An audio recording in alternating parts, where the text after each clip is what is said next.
Hey guys, tonight we begin with something that sits quietly in your salad, harmless in your sandwich and cheerfully red atop your spaghetti. But if you were dining in 18th century Britain, you'd probably look at that same tomato and think, is this thing trying to kill me? You're not wrong to worry.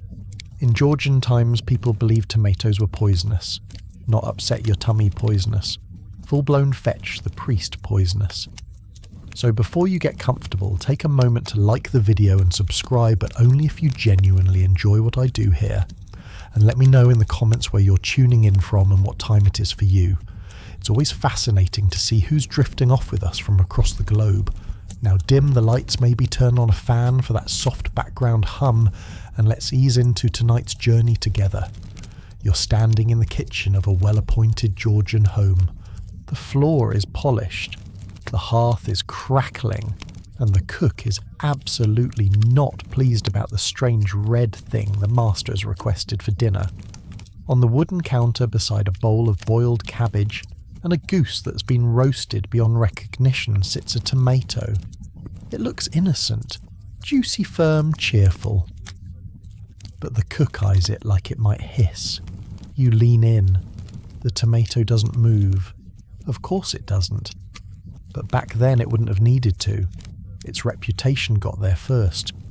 This is Georgian Britain, somewhere between the 1710s and the early 1800s. Tea is popular, wigs are powdered, and tomatoes are feared. Not universally, not all the time, but enough that if you brought one to a dinner party, someone might faint, someone else might scoff, and a third person might mutter a Latin prayer just in case. Part of the issue is ignorance. Tomatoes came from the Americas part of the Columbian Exchange that flooded European shores with new foods, ideas, and also, unfortunately, smallpox. They were new, suspicious, a little too red, a little too squishy. And worst of all, they were related to plants that definitely were poisonous. Now picture the average Georgian gentleman.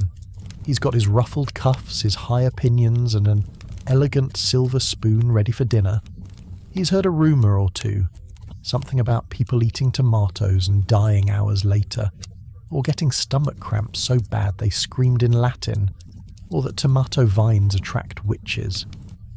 No one's quite sure which detail is true, but in this age that doesn't matter. Doubt is fatal. Historians still argue whether this fear was a product of class or caution. You see, tomatoes were actually being eaten in parts of southern Europe without drama. But in Britain, especially among the elite, the tomato's fate was different. It sat on windowsills, it decorated gardens, but it rarely made it onto plates. Even its name was suspicious. Love apple, they called it, at times a name that sounds either romantic or like an awkward 18th century insult. Some thought it had aphrodisiac properties. Others thought it carried disease. Still more believed it was just plain evil. So imagine your role tonight as a guest in this Georgian kitchen. The cook gives you a side eye as she chops onions, deliberately keeping the tomato at arm's length like it might leap. The housemaid whispers that the last butler who touched one went mad. The master of the house insists it's for a stew he read about in a foreign cookbook, something French, which makes everyone frown harder. You reach toward the tomato, daring, foolish, curious. Your fingers brush its skin. Smooth. Cool. It doesn't explode. You're still breathing. But you also hear the butler cross himself behind you. In truth, the tomato wasn't always considered suspicious. When it first arrived from the Americas in the 16th century, it was planted more for looks than lunch. The vibrant fruit caught the eye.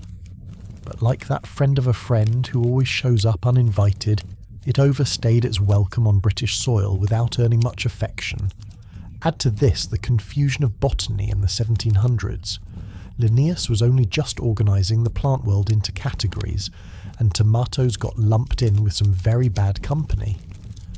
Their cousins included belladonna mandrake and deadly nightshade. Not exactly the best family to name drop at a dinner party. Still, it wasn't just biology that made the tomato guilty. Social suspicion played a role. Poorer people, especially those closer to the countryside, were more willing to try new crops, especially if they grew easily. But the gentry, the ones dining by candlelight under oil paintings of their ancestors, they preferred certainty. They liked their food, like they liked their politics, predictable, bland, and definitely not blood red. The cook, meanwhile, is sharpening a knife, not for you presumably, and muttering about the time Lady Windermere's cousin tried a tomato and had terrible episodes. No one knows what the episodes were, but they sound dramatic. The tomato stays on the sideboard, untouched, untrusted, possibly plotting. Now let's zoom out. Imagine you're walking through Covent Garden. It's market day. Stalls are piled with root vegetables, aging cheese, and a few exotic imports. A vendor gestures toward a crate of tomatoes and calls them curious fruit. He winks, but not in a friendly way. His breath smells like pickled onions and regret. A mother pulls her child away from the display. Not those she warns. They cause fevers. No proof, just vibes. And that was enough. In a world before refrigeration, before germ theory, before the Food Standards Agency, you trusted what your neighbour feared. And there were plenty of other fears to go around. Cucumbers were said to be cooling to the point of danger. Pineapples were considered suspicious unless peeled by a trusted servant. Mushrooms? Absolutely not. Too many of them looked like the sort that could end a dinner party and a life. But the tomato stood apart. It looked beautiful. It looked tempting.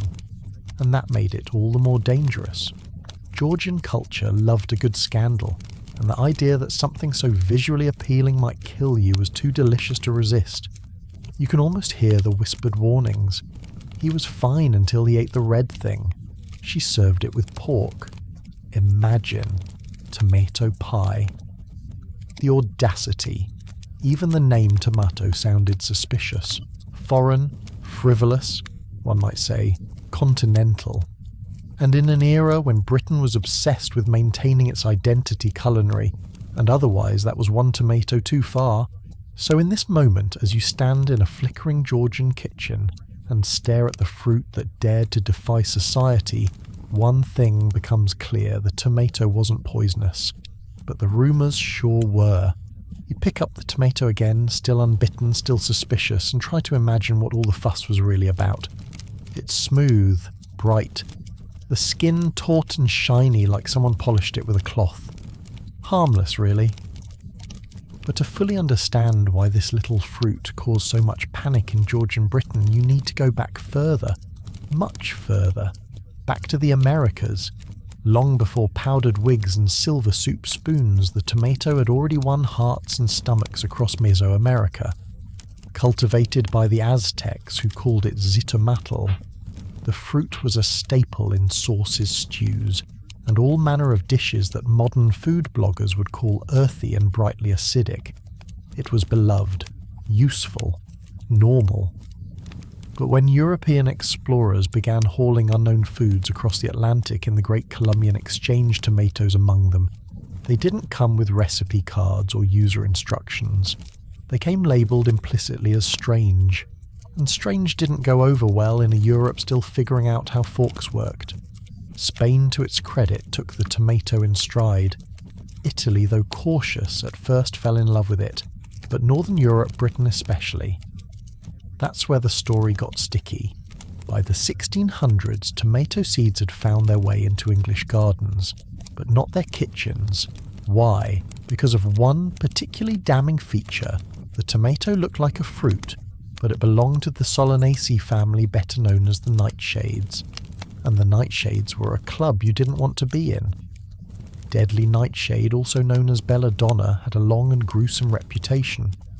It was known to cause delirium, hallucinations, and death in unfortunate doses.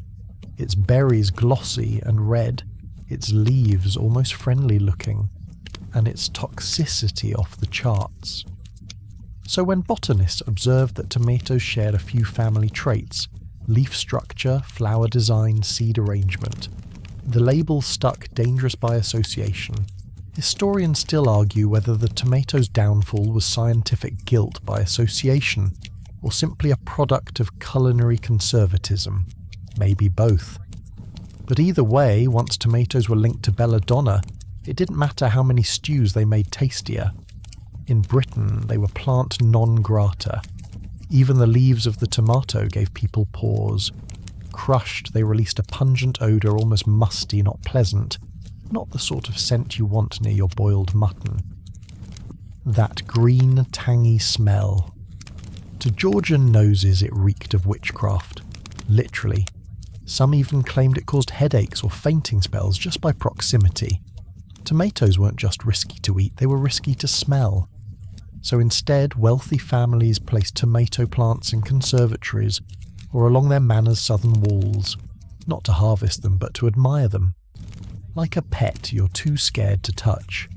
They were exotic curiosities grown like hothouse orchids, decorative, dangerous, and absolutely not for dinner.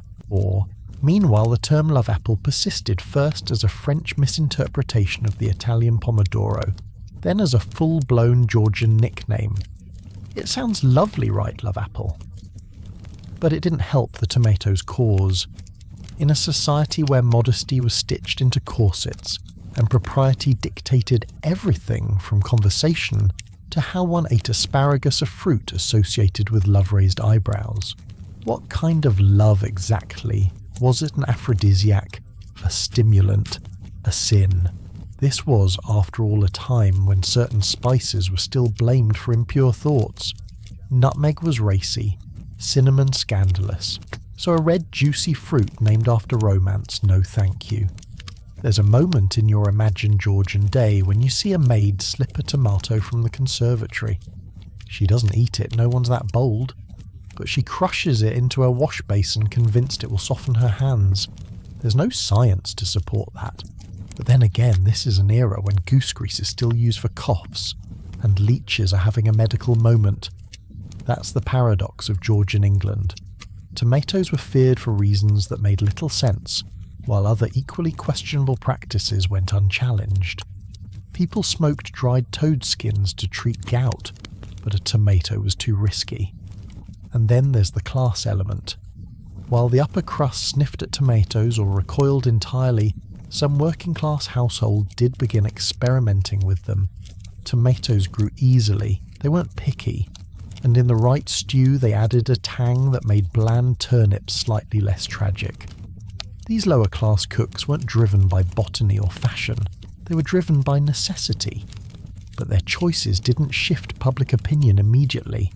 If anything, it reinforced the suspicion. Oh, the poor are eating them now, the upper class might mutter. Figures. Food, after all, was deeply political. What you ate revealed who you were. A tomato on your plate was a red flag, literally and figuratively. Botanists of the day tried to correct the rumours. Sort of. One gentleman wrote a long pamphlet insisting that, yes, tomatoes looked dodgy, but so did tulip bulbs and we didn't panic over those. Another suggested tomatoes might be useful for external applications, a hint that maybe the tomato could work as a poultice, or if things got really wild, a facial. But convincing the public took more than pamphlets. It took time and proof, and probably a few brave souls willing to eat the thing and not drop dead at the dinner table. You picture one such moment, a curious apothecary somewhere in Bath, daring enough to nibble a tomato slice behind closed curtains. He waits. Nothing. A second bite. Still alive. He writes a letter to a colleague in York, no seizures. No madness. Quite tart.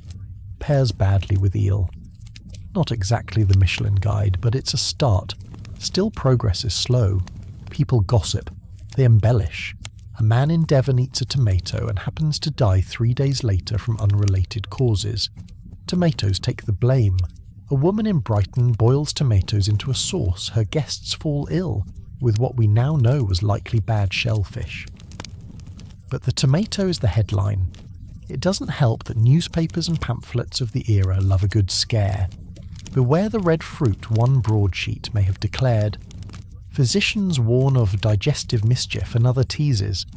The tomato becomes the food world's version of a political scapegoat blamed for everything from stomach cramps to unruly children. But through it all, the tomato remains, growing in gardens, climbing walls, haunting kitchens. It's patient. It knows its time will come, just not today. You meanwhile place the tomato back on the counter.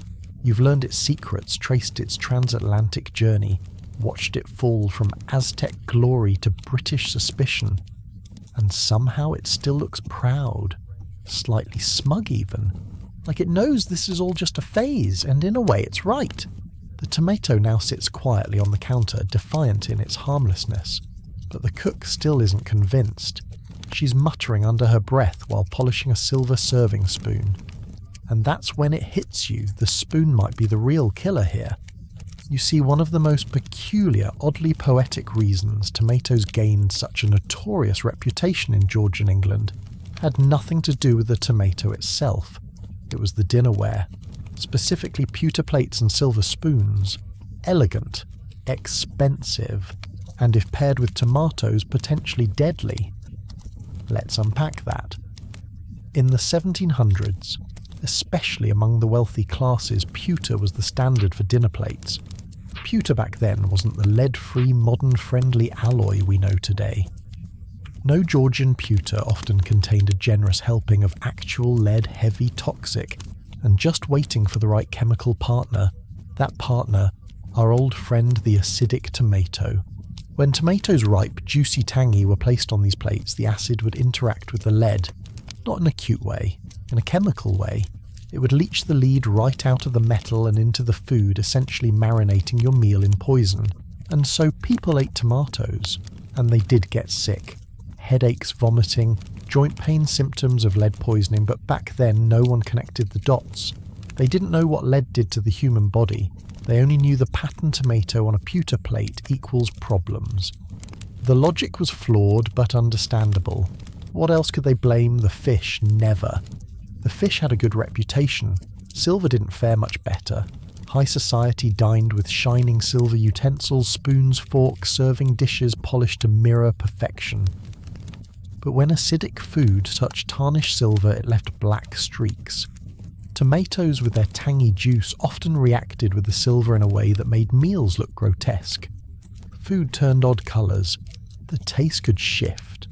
And in a time when presentation mattered almost as much as flavour, this was culinary heresy. So the tomato was banished not for its own crimes, but for the sins of the dinnerware. A scapegoat in a scandal it didn't even start. Historians still debate whether this pewter theory explains the entire tomato panic or just adds a particularly juicy subplot. Some argue the timing doesn't line up perfectly.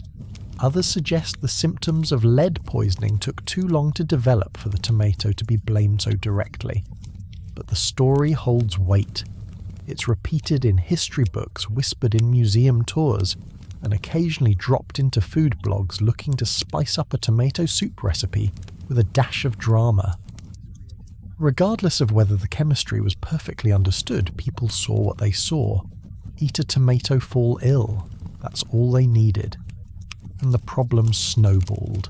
Once the tomato gained a reputation for danger, every odd dinner experience became retroactively suspicious. The roast was overcooked. Must have been the tomato's fault. Aunt Edna fainted after dessert. Probably that tomato relish someone daringly tried last Christmas. Even completely unrelated foodborne illnesses caused by undercooked pork, bad oysters or spoiled dairy got tied to the tomato simply because it was unfamiliar. It's like the tomato walked into the room and someone screamed murderer, and no one ever bothered to check its alibi. You picture a grand dinner table in Bath or Bristol. Candles flicker. A violin squeaks in the corner. The main course is served beef with a side of something red and suspicious. A guest dabs their lips with a napkin, pauses, then leans over and whispers, "Is that tomato?" The table falls silent. Forks pause mid-air. One man coughs loudly, too loudly. The hostess, now pale, stammers, "It's just for colour, I swear." But the damage is done. The tomato sits alone, untouched, practically shunned, like it cursed the goose with bad luck.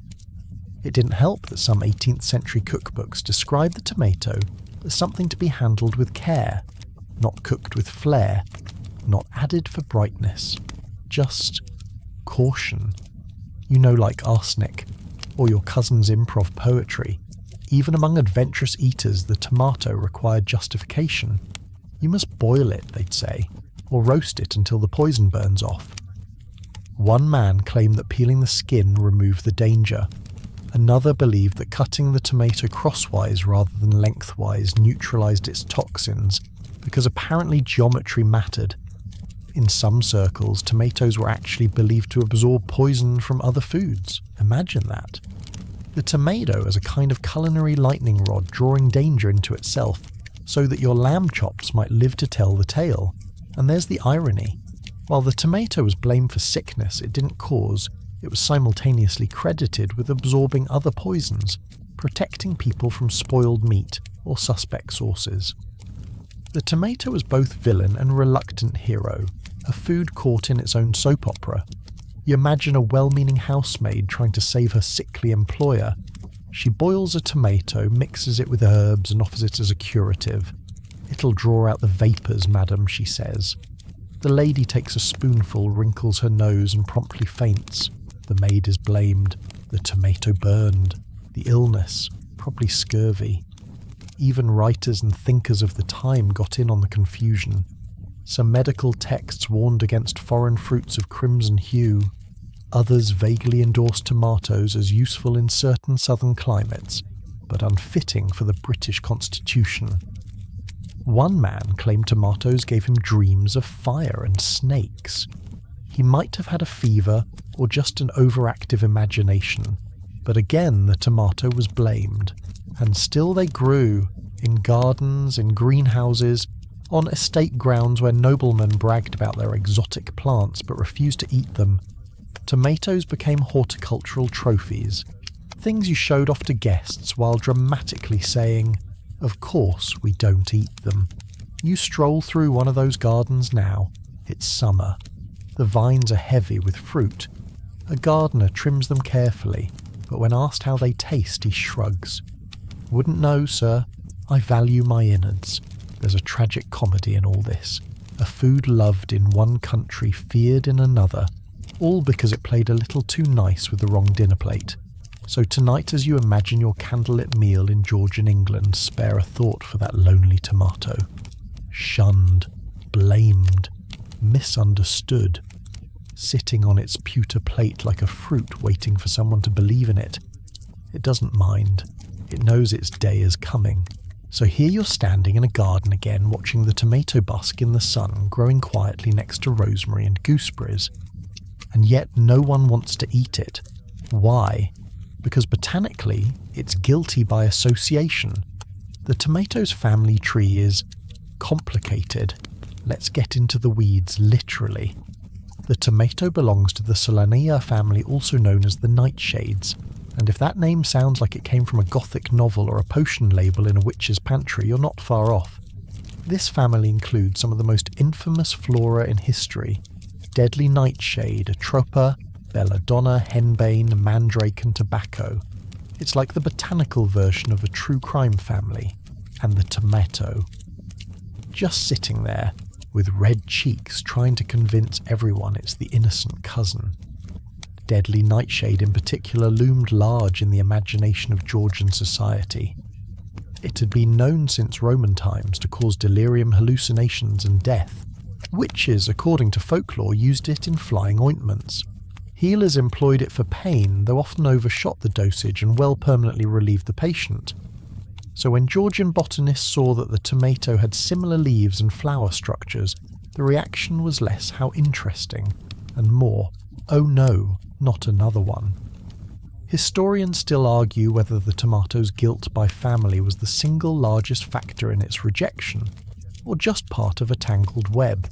Some say the visual similarity to belladonna sealed its fate. Others argue it was a convenient excuse for the upper class to reject something new and popular with the lower classes. But what's certain is that the plant's uncanny resemblance to its toxic sibling sent shivers down Georgian spines. Belladonna's berries are small round, and here's the kicker, bright red when ripe. just like a cherry tomato. You can see how someone glancing through a garden might panic, and it didn't help that people weren't entirely clear on which parts of a plant were safe. Leaves, stems, roots, fruit, it all blurred together. One person might boil the leaves, another might slice the stem. In that kind of botanical chaos, no wonder the tomato looked like trouble. Even the name nightshade made people uneasy. It sounded like something that grew under a witch's window, something that cackled at midnight. Never mind that the same plant family also includes potatoes, peppers, and eggplants. Foods now considered ordinary. Back then, all of them were approached with caution, especially the tomato, which was just a little too red, a little too juicy. You imagine a Georgian herbalist with his heavy coat and ink-stained hands. He's cataloguing plants for his local gentry and comes upon a tomato. He squints, he flips through his reference book, and then he draws a large skull and crossbones next to it in his notes just to be safe. There's even a theory half-whispered in botany circles that some tomato plants were accidentally crossed with toxic strains in early European gardens. Amateur gardeners experimenting with their own seeds might have created hybrids that leaned just a bit too far toward danger. No proof, just possibility. But even the idea that your innocent tomato might be one leaf away from turning you into a ghost, that was enough to keep the rumours alive. And rumours, as you now know, were the most fertile soil of all. Even the tomato's skin didn't help. Thick, glossy, unnaturally smooth by Georgian standards. It didn't wrinkle like a plum or look noble like an apple. It looked like it was hiding something. Slice it open, and the insides offered no comfort, slimy, seedy, almost fleshy. One diarist compared cutting into a tomato to puncturing a creature most unnatural. You pause. That seems dramatic. But then again, these are the same people who powdered their wigs with arsenic and thought tight corsets made your soul more disciplined. In Georgian society, visual appeal mattered, and the tomato didn't conform. Its colour reminded people of blood. Its texture felt suspicious. Its vines grew rapidly and tangled in a way that seemed unruly. You didn't tame tomatoes, they crept, they sprawled. Some even grew hair-like fuzz on the stems, which absolutely no one found reassuring. And then there's the juiciness. You in the modern day see that as a plus, but in Georgian England it was confusing. Most fruits were eaten cooked, raw fruit. That was a bit wild, a bit risky. There were fears that uncooked fruits led to fluxes, a charming term for upset stomachs or worse, and tomatoes. They looked raw even when they were cooked.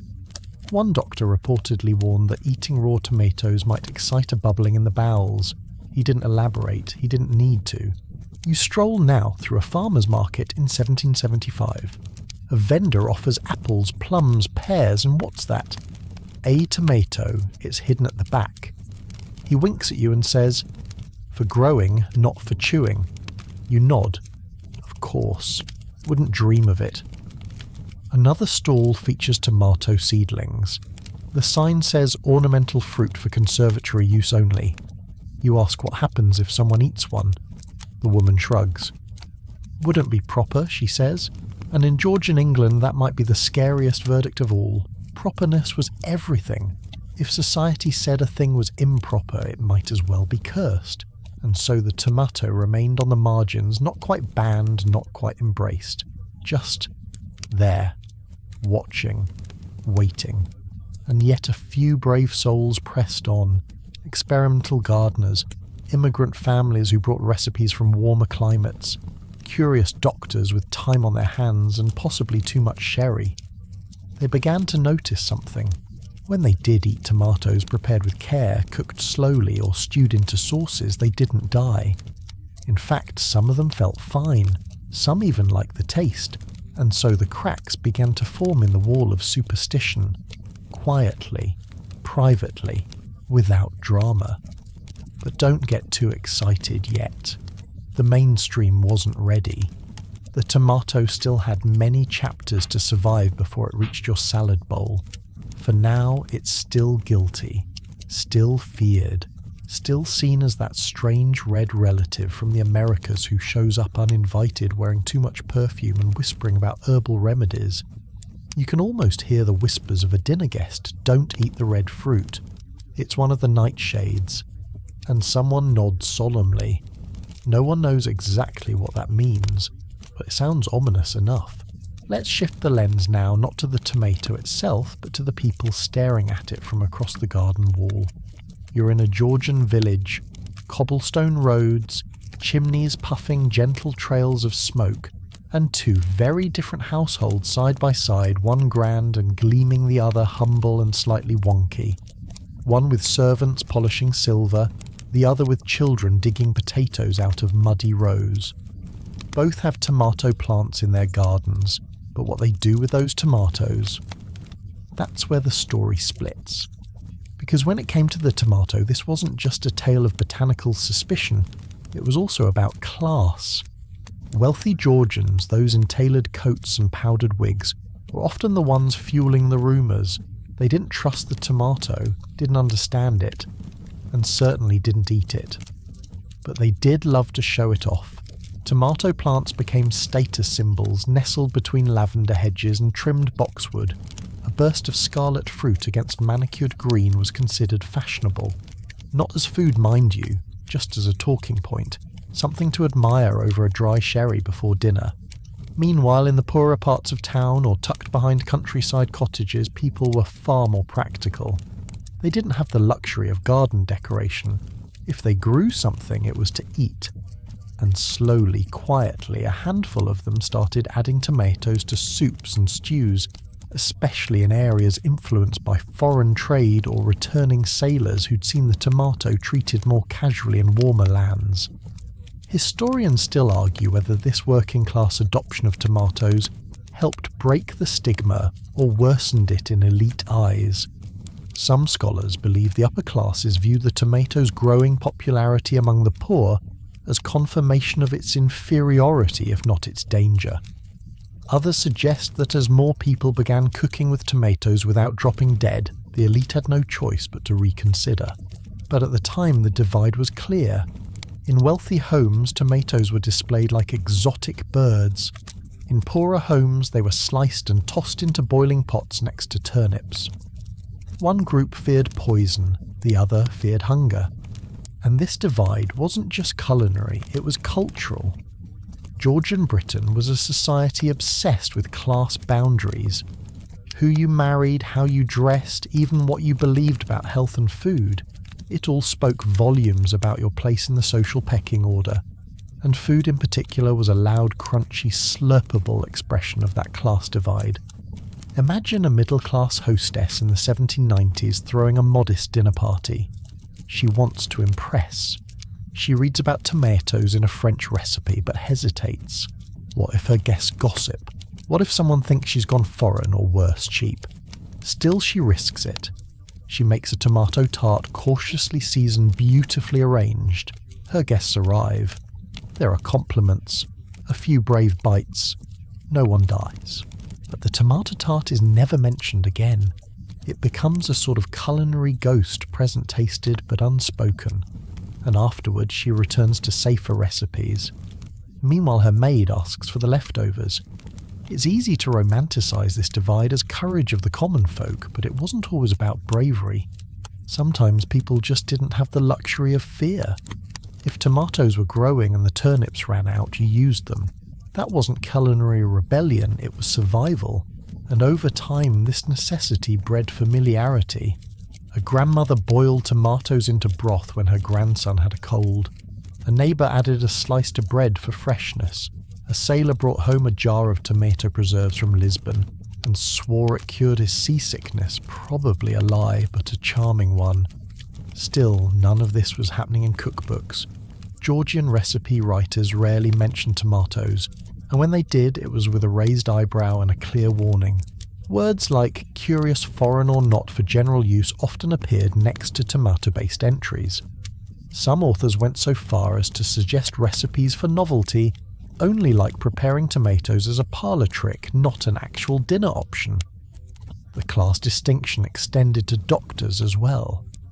Wealthy patients were warned against tomatoes by refined physicians with Latin diplomas and powdered wigs.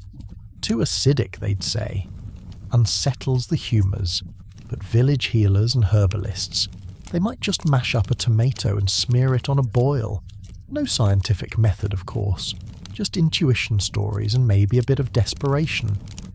And then there were the garden clubs. Yes, even back then Britain had gardening enthusiasts who loved to compare seeds, swap gossip, and compete over who could grow the tallest pea vine. In these circles, tomatoes were the wild child. You'd hear things like, "Oh, I've got one ripening in the conservatory. Really, I couldn't bear the smell. My cousin's parrot ate one and lived. Fascinating. Mine wilted just from a stern look. It was all very polite and absurd." The irony, tomato plants actually thrived in British soil, especially during warm seasons. They weren't delicate. They didn't need exotic care. They grew like weeds. But their social baggage was enormous.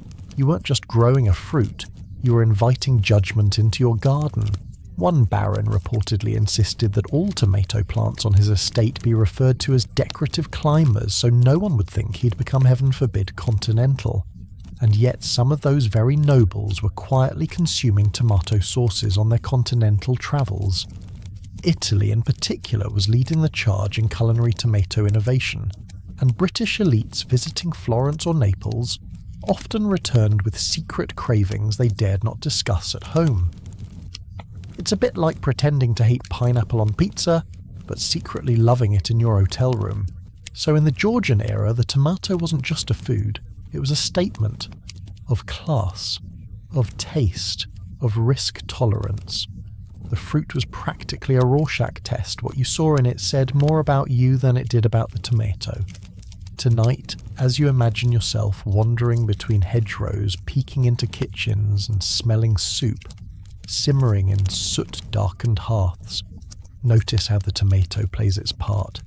Silently, persistently, growing behind fences, hanging in baskets, waiting for anyone to take a bite without flinching. You turn a corner and find yourself walking into the winter garden of a Georgian estate, the kind with perfectly symmetrical hedges and ill-tempered peacock and glass houses that sparkle like opals in the afternoon sun. Inside one of those glass structures framed by climbing vines and leafy tendrils sits a tomato plant in full bloom. But here's the thing, it's not being grown for food. It's not even being picked, it's being admired. To the Georgian elite, the tomato had become a living curiosity. Think of it as the house cat of the conservatory, beautiful, exotic, and as far as anyone's concerned, utterly useless. Rich families took pride in growing them, but not in consuming them. Because if Georgian food could be summed up in one word, it would be safe. Nothing spicy, nothing too vibrant, definitely nothing with suspiciously enthusiastic colouring, which meant the tomato, with its glossy red skin and botanical reputation as a possible assassin, was relegated to the role of ornamental show-off. It was the centrepiece of the fashionable exotic plant craze sweeping across England, right alongside pineapples you weren't allowed to touch, and citrus trees that needed a full-time gardener with suspiciously tan forearms. It became trendy to have a tomato plant, but even trendier to pretend you didn't actually want to eat it. Visitors to these grand estates would admire the love apple as if it were a sculpture. Gardeners would boast of the size of their tomato harvests, measured not in meals but in aesthetic triumphs. The tomato's job was to grow to glisten in the sunlight, and then to rot quietly in a corner tray while everyone applauded its decorative value. Historians still debate whether this decorative phase helped rehabilitate the tomato's image or prolonged its banishment from the kitchen. On one hand, visibility helped reduce fear. On the other, it reinforced the idea that the tomato belonged in the garden, not on your plate. This ornamental treatment was especially absurd when you consider that by this time, In countries like Spain and Italy, the tomato was already sizzling away in saucepans poured over pasta, spread onto bread and blended into soups. In Britain, it sat on a pedestal like an uncomfortably sexy museum piece. Imagine a dinner guest marvelling at the tomato plant near the window. "Oh my, how vibrant!" "Yes," the host says with the theatrical sigh, "but quite inedible, I'm afraid. Purely for show." Meanwhile, the footman quietly eats a tomato sandwich in the servants' quarters and lives to tell the tale. There's something delightfully Georgian about the way this fruit was displayed. The entire period was full of things that looked better than they worked: powdered wigs that itched, corsets that cracked ribs, wigs for horses, yes really, and now fruit that you could admire but not consume. In one particularly telling anecdote, a Georgian lady supposedly commissioned a painted porcelain set decorated with delicate tomatoes, but refused to eat a real one. She liked the symbolism, not the taste. The tomato was a trend, and like all trends, it had rules. Rule 1, it's beautiful. Rule 2, don't touch it. Rule 3, if someone suggests making a sauce from it, change the subject. Tomatoes were also showing up in botanical illustrations, those gorgeously detailed watercolour drawings that were part science, part softcore garden porn. In those images, the tomato is lovingly shaded, its leaves curling just so the cross-section sliced to reveal those pearlescent seeds. Again, gorgeous, but never labelled delicious. It was always curious, unusual, or specimen of South American origin. Very National Geographic, not very Jamie Oliver. And then there were the greenhouses. Georgian greenhouses were marvels of glass and brass carefully angled to capture maximum sunlight. They nurtured melons, oranges, pineapples, and yes, tomatoes. These plants became symbols of wealth, scientific progress, and the reach of the British Empire. If you had a greenhouse full of tropical plants, you were seen as intellectually fashionable, a citizen of the world, a connoisseur of horticulture, but you still wouldn't eat the tomato, not publicly at least, and if someone did sneak a taste, well, that was their business. Just don't invite them to tea again. The ornamental tomato was also a way to flirt with danger without actually inviting it to dinner. Georgians loved drama, but they preferred it controlled like reading a Gothic novel by candlelight in a room, with 4 locks on the door. The tomato poised and glowing in its terracotta pot was dangerous enough. Some estates went even further, commissioning still-life paintings of their garden bounty. In one oil painting, a bowl of fruit includes grapes, a cracked pomegranate, and nestled subtly in the back a single tomato. It looks smug. The painter gives it just a touch more gloss, like it's winking. And you have to wonder, was the artist hinting that the tomato didn't belong, or that it did? Just not yet. Because the tomato was waiting, watching, sitting politely next to the pineapple, knowing full well that one day it wouldn't just be art, it would be dinner. Even in rural homes where greenhouses were a rarity, tomato plants were occasionally grown along sunny walls for their visual charm. Children were warned not to touch them. Old wives' tales claimed the leaves could cause fainting. Some believed the vines whispered at night. And yet, every summer they came back. Tomatoes, those defiant red orbs refusing to be ignored.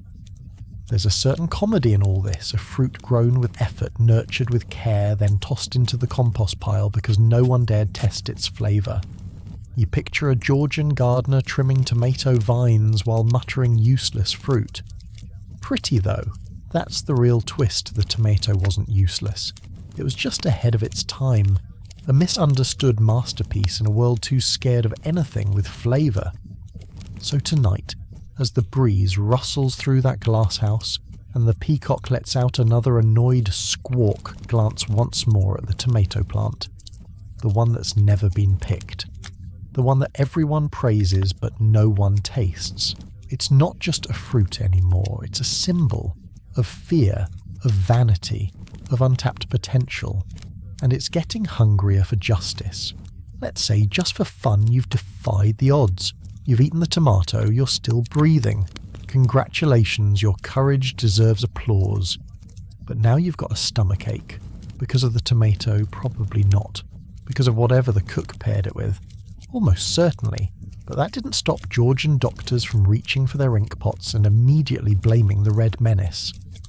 Welcome to the world of 18th century medicine, where the science was squishy, the leeches were plentiful, and the tomato was absolutely to blame for your gut melancholia. In Georgian England, medicine was in a charming little identity crisis. It hovered somewhere between astrology folklore and the very early twitches of modern chemistry. Doctors still talked about humours, the ancient belief that your body was governed by 4 fluids: blood phlegm, black bile, and yellow bile. Health was all about keeping these fluids in balance. Feel sluggish. Too much phlegm. Rageful yellow bile's gone rogue. Got stomach cramps after trying a tomato. Clearly a bile imbalance, probably caused by the over-acidity of foreign fruit.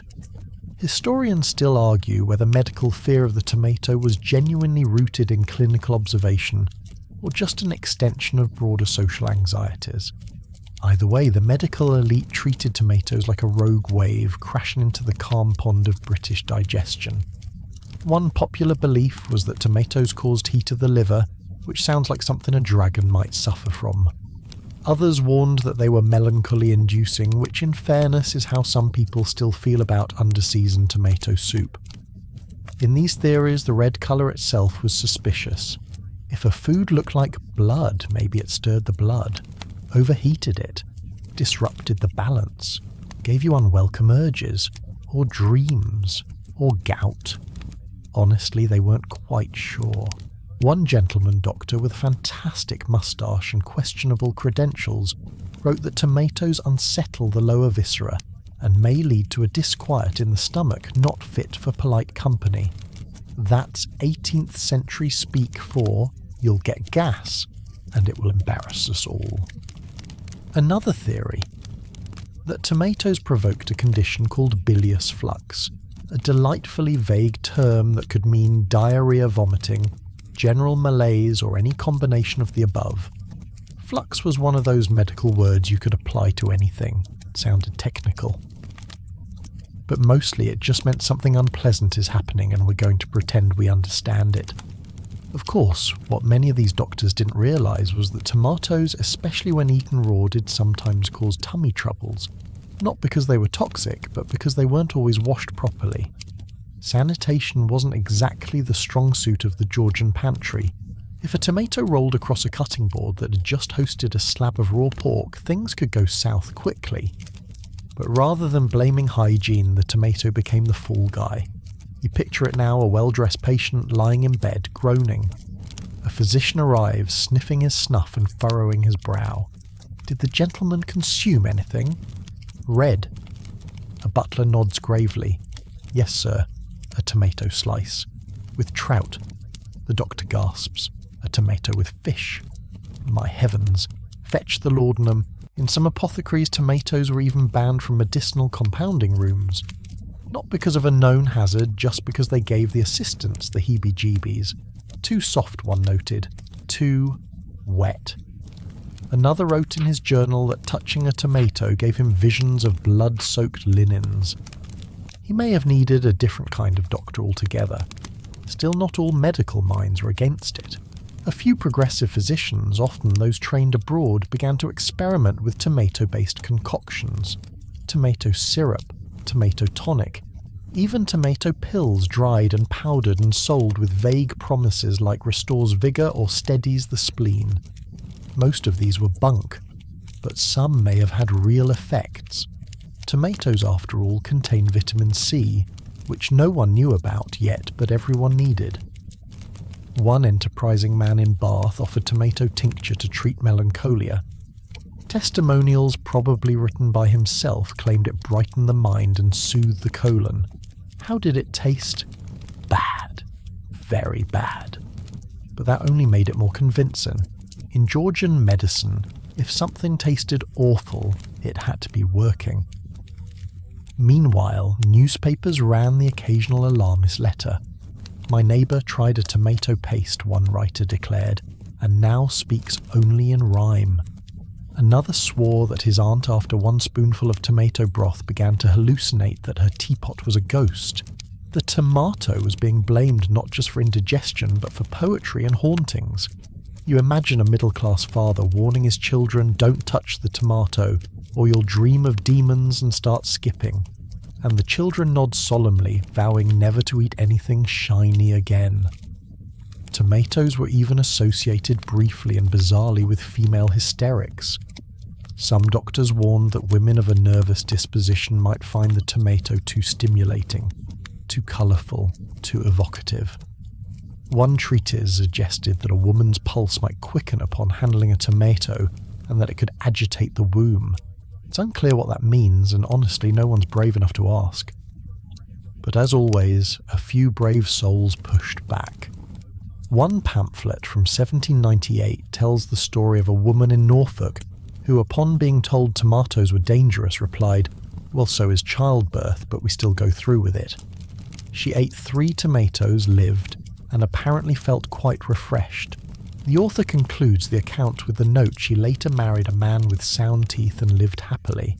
Touching stuff. Still, despite scattered stories of tomato tolerance, mainstream medicine remained skeptical. The tomato was messy, unpredictable, foreign, all things British medicine preferred to avoid. This was a culture still bleeding patients with leeches and arguing about whether wearing red silk repelled fevers. So the tomato remained on the medical blacklist, unfit for delicate stomachs, inappropriate for genteel women, responsible for your cousin's hiccups and your uncle's gout, even though he clearly drank 6 pints a day and thought vegetables were a French invention. Tonight, as you recline in your own bed, free from bilious flux and melancholia of the gut, consider this: the tomato wasn't just battling forks and spoons. It was doing battle with scalpels, snuff boxes, and the occasional panicked clergyman. Its journey from poison suspect to pantry staple had to pass through the corridors of medicine, and those corridors were drafty, dim, and full of men who thought hiccups came from bad thoughts. But the tomato patient, as always, just kept growing. You're strolling down a narrow Georgian street now, the kind with crumbling brick facades, busy shop fronts, and enough chimney smoke to season the air. Somewhere nearby, someone is coughing. Probably not from a tomato, but give it time, they'll find a way to blame one. You pass a little wooden stall wedged between a butcher and a wig powderer. The stall keeper, a man with too few teeth and too many opinions, is selling ketchup. Not the thick red condiment you know today.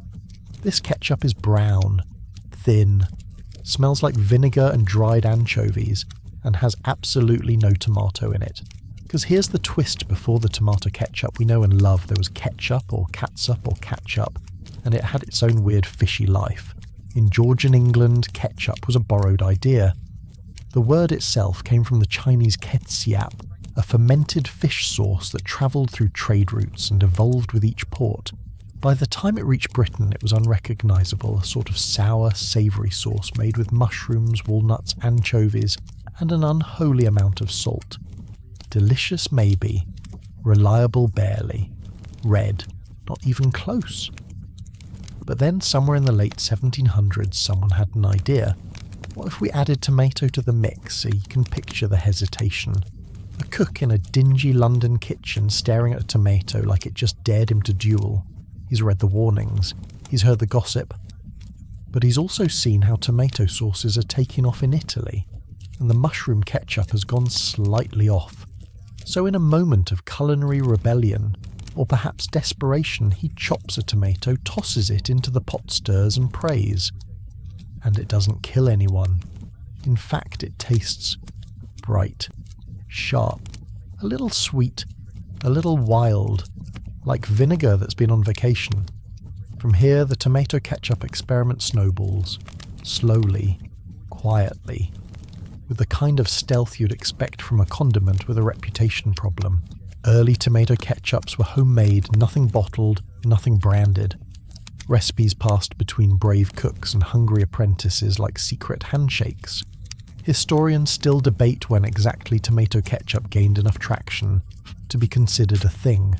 Some place its culinary debut in the late 1700s. Others point to the early 1800s when American cookbooks began to whisper about it.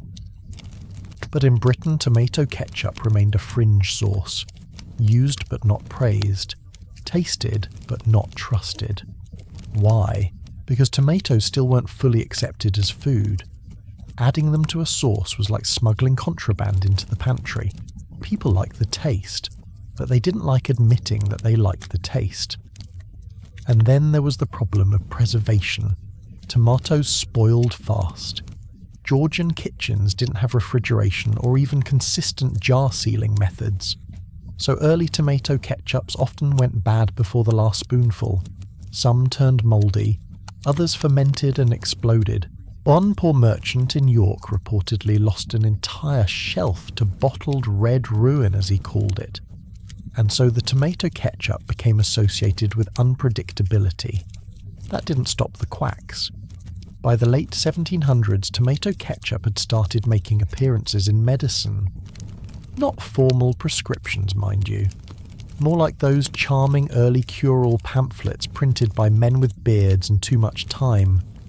These documents claimed that tomato ketchup could treat everything from indigestion to scurvy to despondencies of the soul. One particularly confident vendor sold tomato extract tablets labelled as essence of vital restoration. He claimed they rejuvenated the blood-improved complexion and safeguarded the organs from sudden humoral attacks. That's code for you won't faint during a sermon. Probably. There's even record of tomato ketchup being sold in little glass vials in apothecaries placed right between lavender tinctures and chalk pills. Whether anyone actually bought them is unclear. But they were there like tiny bottles of culinary defiance. Of course not everyone was on board. More conservative households continued to serve brown mushroom ketchup, side-eyeing the tomato version like it was an uninvited guest wearing clashing colours. One dowager famously declared at dinner, "If I must endure sauce, let it not be red." She then reportedly sneezed and blamed the roast for being nervous. You couldn't win. Still, tomato ketchup had its defenders.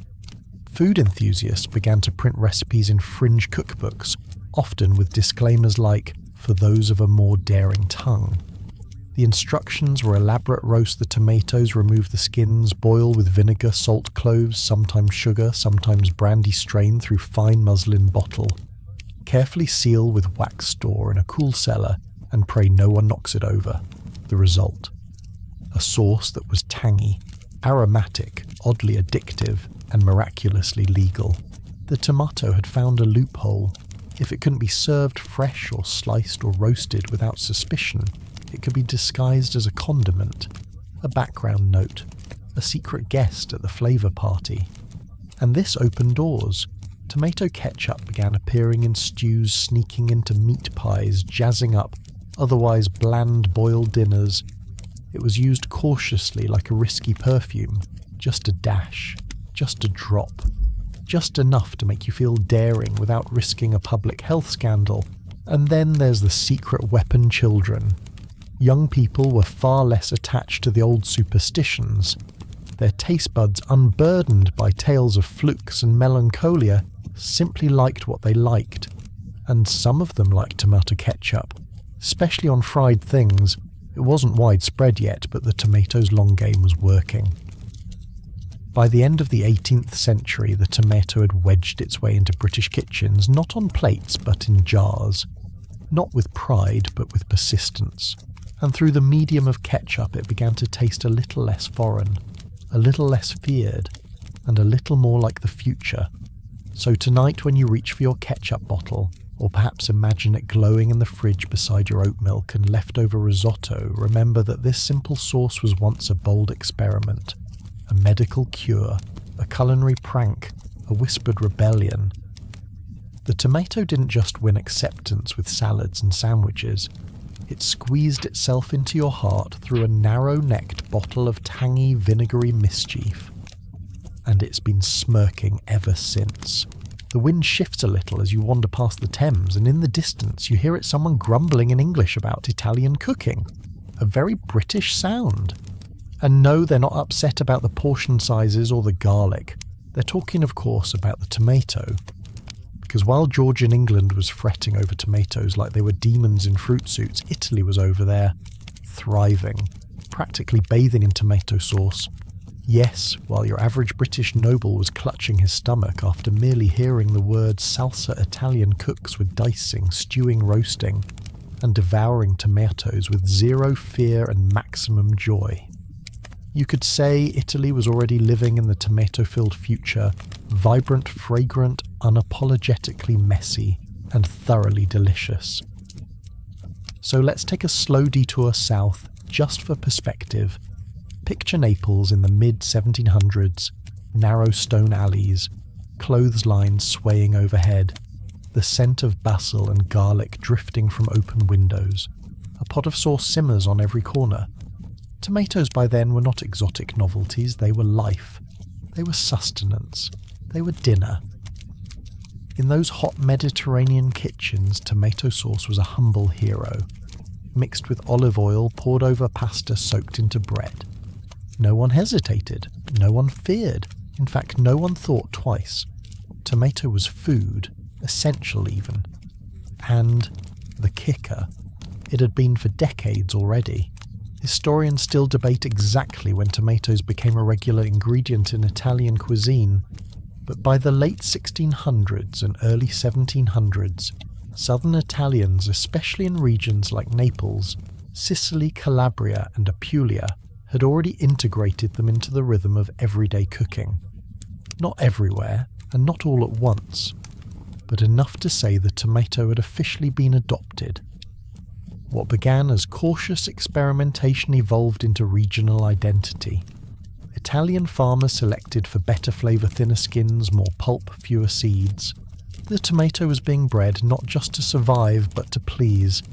And so, while the British elite were nurturing tomato vines purely for decorative effect displayed next to pineapples, and watered with suspicion, Italians were actively making history. They weren't waiting for permission. They were layering tomatoes into eggplant dishes, blending them into minestrone, and turning them into passata before anyone in Bath could even spell it. But let's return to Britain for a moment. As travel between Britain and continental Europe became more common, thanks to aristocratic grand tours, trade diplomatic missions, and the occasional scandalous elopement, British travellers began to notice something peculiar. Italians weren't just surviving tomato consumption, they were flourishing. Their food had actual flavour. Their teeth remained intact, their digestion untroubled, their hearts apparently unpoisoned. Naturally, these discoveries sparked letters. "My dearest Henrietta," one might write. "Today I observed the natives eating what can only be described as a red paste upon pasta. They smiled. They spoke after. Not one was foaming at the mouth. Some returned home with more than letters. They brought tomato seeds, recipes, rumours. One noblewoman commissioned her cook to recreate a dish she had tasted in Rome, a sort of tomato and bread casserole. It was a disaster. The cook panicked, the tomatoes split and the bread turned soggy. The lady called it a red tragedy. She served it once and never again. Others had better luck. One merchant from Bristol reportedly returned from Genoa with a love of tomato and basil stew. He didn't tell his colleagues, of course, but his Italian-born wife made it weekly. Neighbours gossiped. The smell of garlic drifted suspiciously from the chimney. Yet despite these stories, these tempting hints, the tomato remained stuck in British limbo. Italians might be eating it, but they were different. They had stronger constitutions. They cooked everything in olive oil and rarely talked about humours. This divide wasn't just culinary, it was cultural. To the British elite, Italy represented both allure and danger. It was the land of art, music, wine, and indulgence. The kind of place where people got emotional over cheese and kissed in public. Appalling. So while they might admire Italian frescoes and import Florentine tiles, they weren't about to adopt tomato-based cuisine wholesale, not without a fight. Historians still argue whether it was Italian flavour or Italian confidence that ultimately broke British resistance. Probably both. Because once a British tourist eats pasta al pomodoro under the Tuscan sun, there's no forgetting it. The body might return to grey, rainy Yorkshire, but the tongue remembers, and so a slow tomato-scented osmosis began. One cook in London added a spoonful of tomato to his fish sauce. No one died. Encouraged, he added 2 the next week. In time, the dish became known somewhat anonymously as red fish. Still suspicious, still foreign, but undeniably tasty. Cookbooks inched forward. Recipes described tomato as acceptable when boiled with onions. One author included a sauce with tomato and clove only to footnote to be served on fasting days, preferably in silence. There was always a caveat, always a whisper of danger, but it was progress. Meanwhile, Italian chefs visiting Britain were horrified. There are stories, perhaps exaggerated, of Neapolitan cooks fainting at the sight of boiled mutton without seasoning. One Roman baker asked where the tomatoes were and was told, "For decoration only, sir." He wept. Still, some Italian ingredients found their way into British pantries. Basil became less suspicious. Pasta, though often overboiled, began to appear at dinner parties, and with it occasionally, very occasionally, tomato. Even British doctors started paying attention. They couldn't deny the health of their Italian counterparts. Some theorised that the tomato's acidity quickened the digestion. Others speculated it clarified the blood, though no one knew what that meant. One physician claimed that tomatoes made the mind alert, though perhaps too fanciful. But it wasn't just science or travel that helped the tomato's image. It was jealousy. British cuisine was famously functional, nutritious, bland, and designed not to offend. But Italian food, it was everything British food was not. It was bold, emotional, comforting, and dripping with tomato. As more Brits travelled, dined, and tasted their way across Italy, they realised something radical: you could enjoy your food without fearing it. You could eat something red, and instead of dying, you might smile. And that realisation started to trickle home. By the late 18th century, British cooks were sneaking tomato recipes into their arsenals, not front and centre, but tucked into the margins. Tomato chutneys, tomato gravies, tomato with roasted partridge only on Sundays, of course. Still many refused. Tomato was still called foreign, still labelled untrustworthy, but now it was also tempting, the kind of flavour that made you rethink your palate. So tonight, as you imagine yourself sitting at a wooden table in a villa outside Florence, with a plate of tomato-slicked pasta in front of you, and wine breathing beside it, remember, across the channel, someone in London is staring at a tomato plant with suspicion. They're wondering if it's a threat. You, on the other hand, know better, because somewhere between Naples and Norfolk, the tomato found its second wind. It didn't knock on the door. It didn't beg. It just kept simmering quietly, patiently, until even the most sceptical palate couldn't ignore the scent anymore. And when that first true forkful of tomato sauce hit a British tongue, the silence spoke volumes. You enter a Georgian kitchen again, this time quieter, warmer, filled with the gentle clang of iron pots and the muffled shuffle of slippers over flagstone. There's a cookbook open on the table, frayed leather cover ink stains near the edge, and that wonderfully musty smell of centuries-old paper. A housemaid leans over it, frowning. She's trying to find a recipe. Not a complicated one, not a pie with 20 steps or a cake involving rosewater and luck. No, she's looking for something involving the tomato. And she's not finding much, because in Georgian England, even the most adventurous cookbooks approach the tomato with a kind of literary side-eye.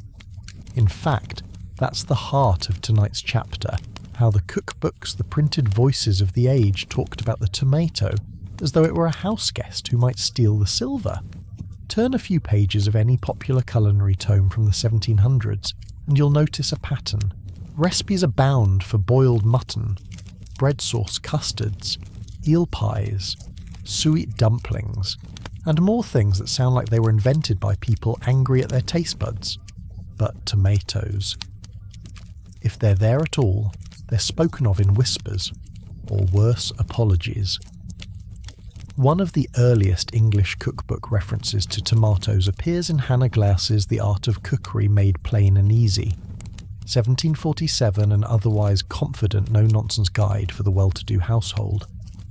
Glassy doesn't endorse tomatoes so much as she tolerates them.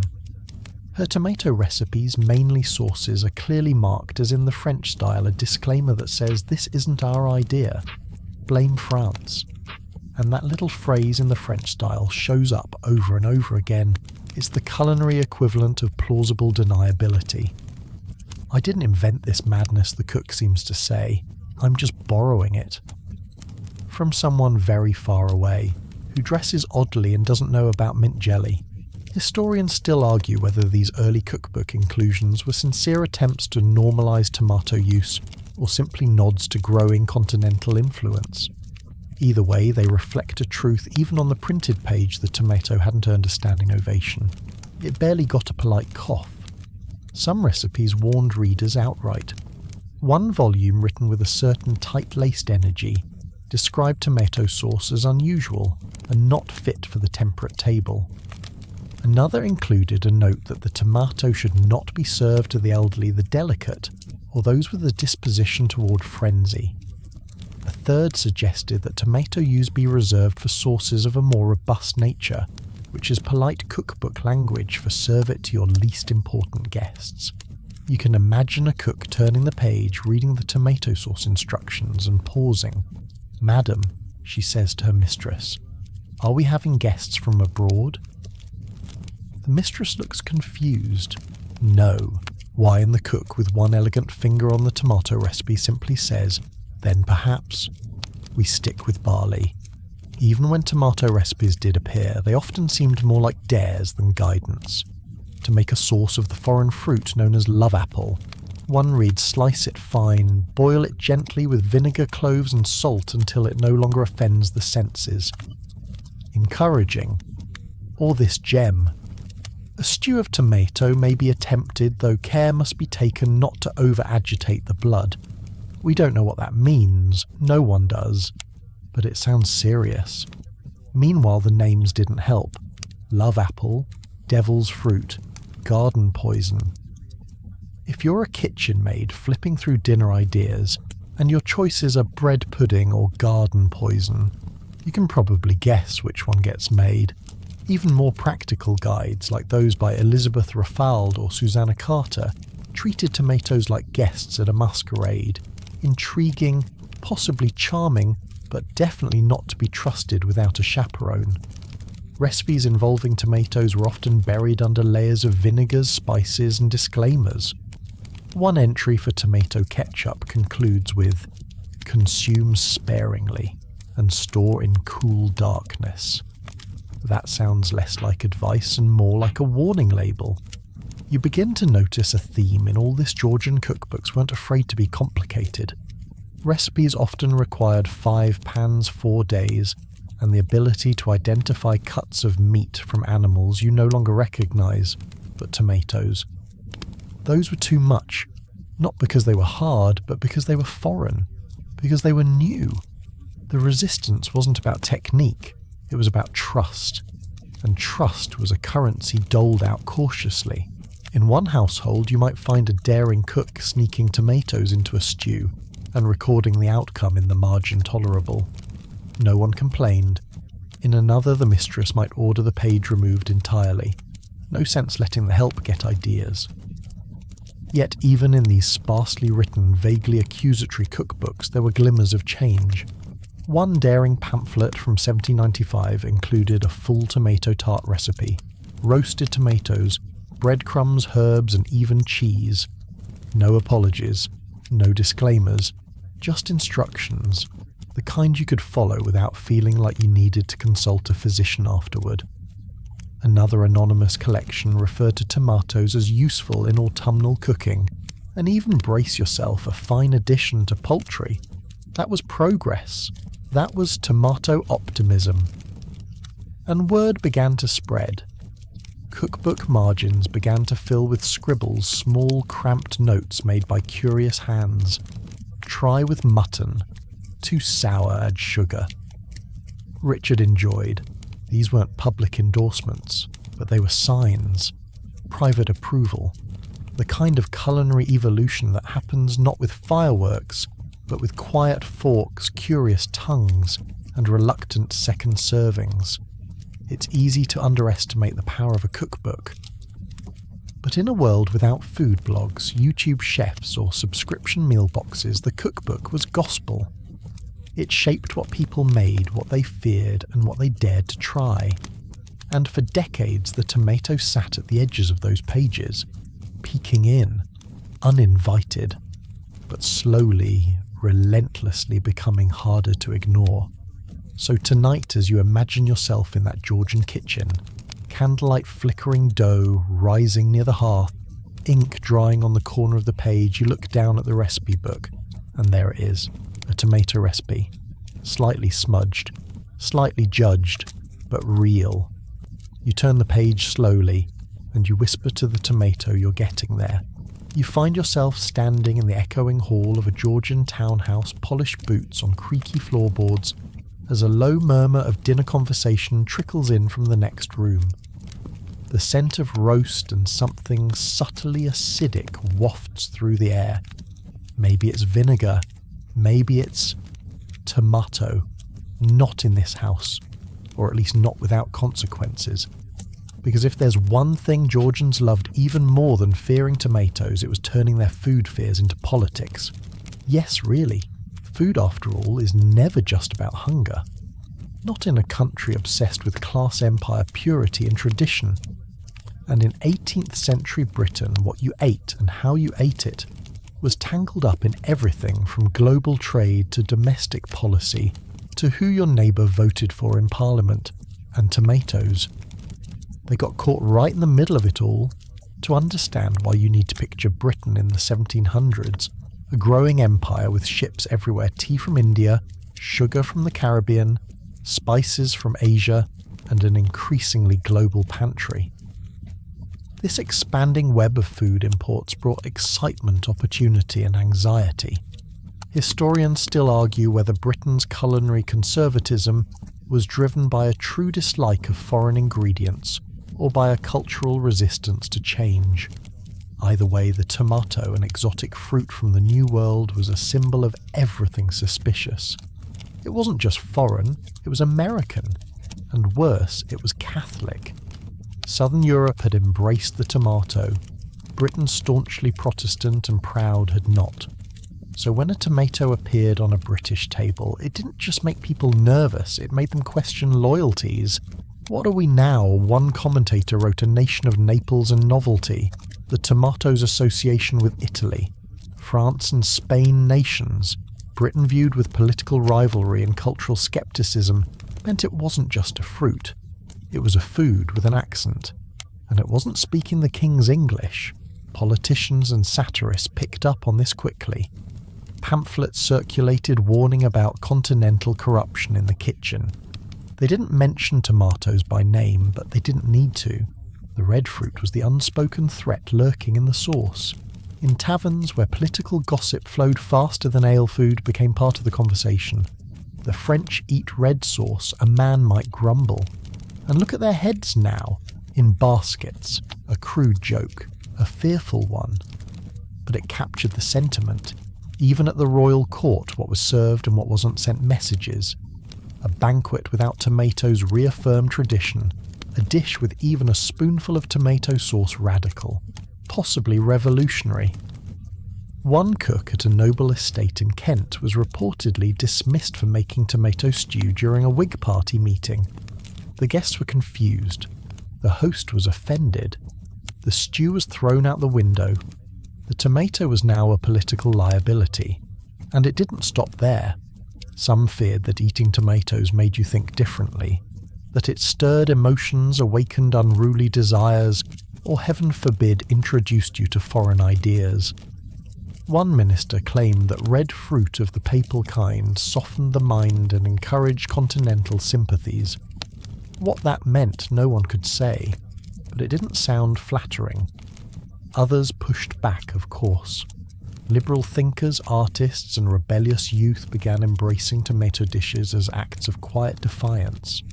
Eat as the world does, one essay urged, not as your grandfather feared. Tomatoes began to appear at underground salons, intellectual gatherings, and secret suppers served alongside radical poetry and perhaps a cheeky glass of Italian wine. One writer even declared the tomato a fruit for the free thinker. Naturally, no one invited him to royal dinners after that. Still, even moderate homes couldn't ignore the growing tomato debate. You'd hear whispers across linen-covered tables.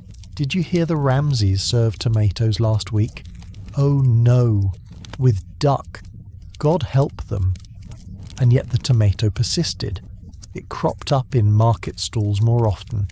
Immigrant communities, especially in port cities like Liverpool and Bristol, began selling tomato preserves, tomato relishes, and even tomato pies. And with each bite taken and each person who lived to tell the tale, the fruit's political power began to shift. Soon some publications started using the tomato as metaphor. In one satirical column, Parliament was compared to a basket of tomatoes, overripe, oversalted, and left too long in the sun. It was a jab, but it was also a sign the tomato had entered public consciousness, not just as food, but as language. You imagine now a tomato resting on the edge of a parliamentary desk, perhaps sketched in the margins of someone's notes. It's not in the legislation, not yet, but it's present. And in a world where words mattered, and appearances even more so, that was progress. Of course, backlash remained. At a town hall meeting in Cornwall, an alderman reportedly stood up and declared, "If tomatoes become a staple, what next? Frogs' legs, accordion music." The audience gasped. Someone fainted. A woman near the back was seen eating a pickled beetroot out of protest. But while the debate raged in newspapers and drawing rooms, the average Briton was quietly changing. Slowly. Privately. A cook in a middle-class home might add a tomato to a sauce and not mention it. A pub owner might offer tomato chutney on request. A clergyman's wife might pickle them for winter use with a label reading "not for Sundays." It was the culinary equivalent of plausible deniability. And that's how revolutions often begin, not with a bang, but with a stew. So tonight, as you imagine yourself stepping into a dinner party in 1798, surrounded by flickering candelabras and the stiff necks of powdered guests, take a peek at the sauce. Is it a little too red? Does it taste foreign? Is someone across the table quietly enjoying it? And does anyone dare ask, is this tomato? The host says nothing. The conversation shifts, but the taste lingers. Because the tomato, once a symbol of foreign threat, has started to do the one thing no one expected belong. It's late now, the streets are quiet, cobblestones glisten from a light rain, and the soft clop of hooves on the road echoes between buildings. Somewhere a tavern door swings open, letting out a warm spill of laughter and the scent of burnt onions.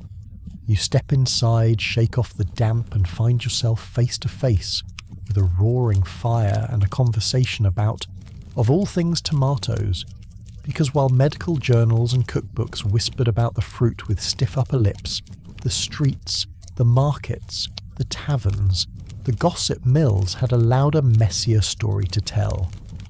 Welcome to the world of tabloid tomatoes. Yes, the tomato didn't just live in gardens and recipe books. It also flourished in stories, pamphlets, broadsheets, rumours, tavern jokes and pub songs. In Georgian Britain, where most people learn their facts from whoever spoke loudest in the marketplace, the tomato had become the star of its own theatre, the dramatic, sometimes ridiculous world of public imagination. Historians still argue whether the majority of these tomato tales were genuine concerns or just sensationalism feeding a nervous public. But one thing's clear, the tomato had a reputation, and it was being printed in bold ink and exaggerated margins. Take, for example, a now-lost London pamphlet from the 1780s reportedly titled "The Red Fruit of the Devil." According to second-hand accounts, it claimed that tomatoes caused fevers of the mind, unseasonable hunger, and perilous awakenings of the blood. It warned readers to avoid not just eating the tomato, but touching it, planting it, or even glancing at it too long on a hot day. The author anonymous, the language unhinged, the audience rapt. And this was only the beginning. You stroll past a newsboy in Covent Garden hawking handbills. One reads, "Chambermaid faints after tomato serves as table garnish." Another promises a shocking account of a man who consumed a tomato salad and spoke backwards for 2 hours. The truth behind these stories. Shaky. But the public didn't seem to care, because in Georgian Britain scandal sold, and tomatoes were scandalous. They were easy targets, foreign, red, juicy and symbolic. You could blame a lot on them and no one would stop you. Tomatoes were linked to romantic indiscretions. One anonymous poem, printed in a salacious broadsheet, accused a duchess of succumbing to the temptations of the fruit, and it wasn't talking about dinner. The implication, tomatoes stirred desire much like chocolate wine or dancing too close to the piano. Another tale told of a widow in Bath who swore a tomato brought her late husband back to her in a dream.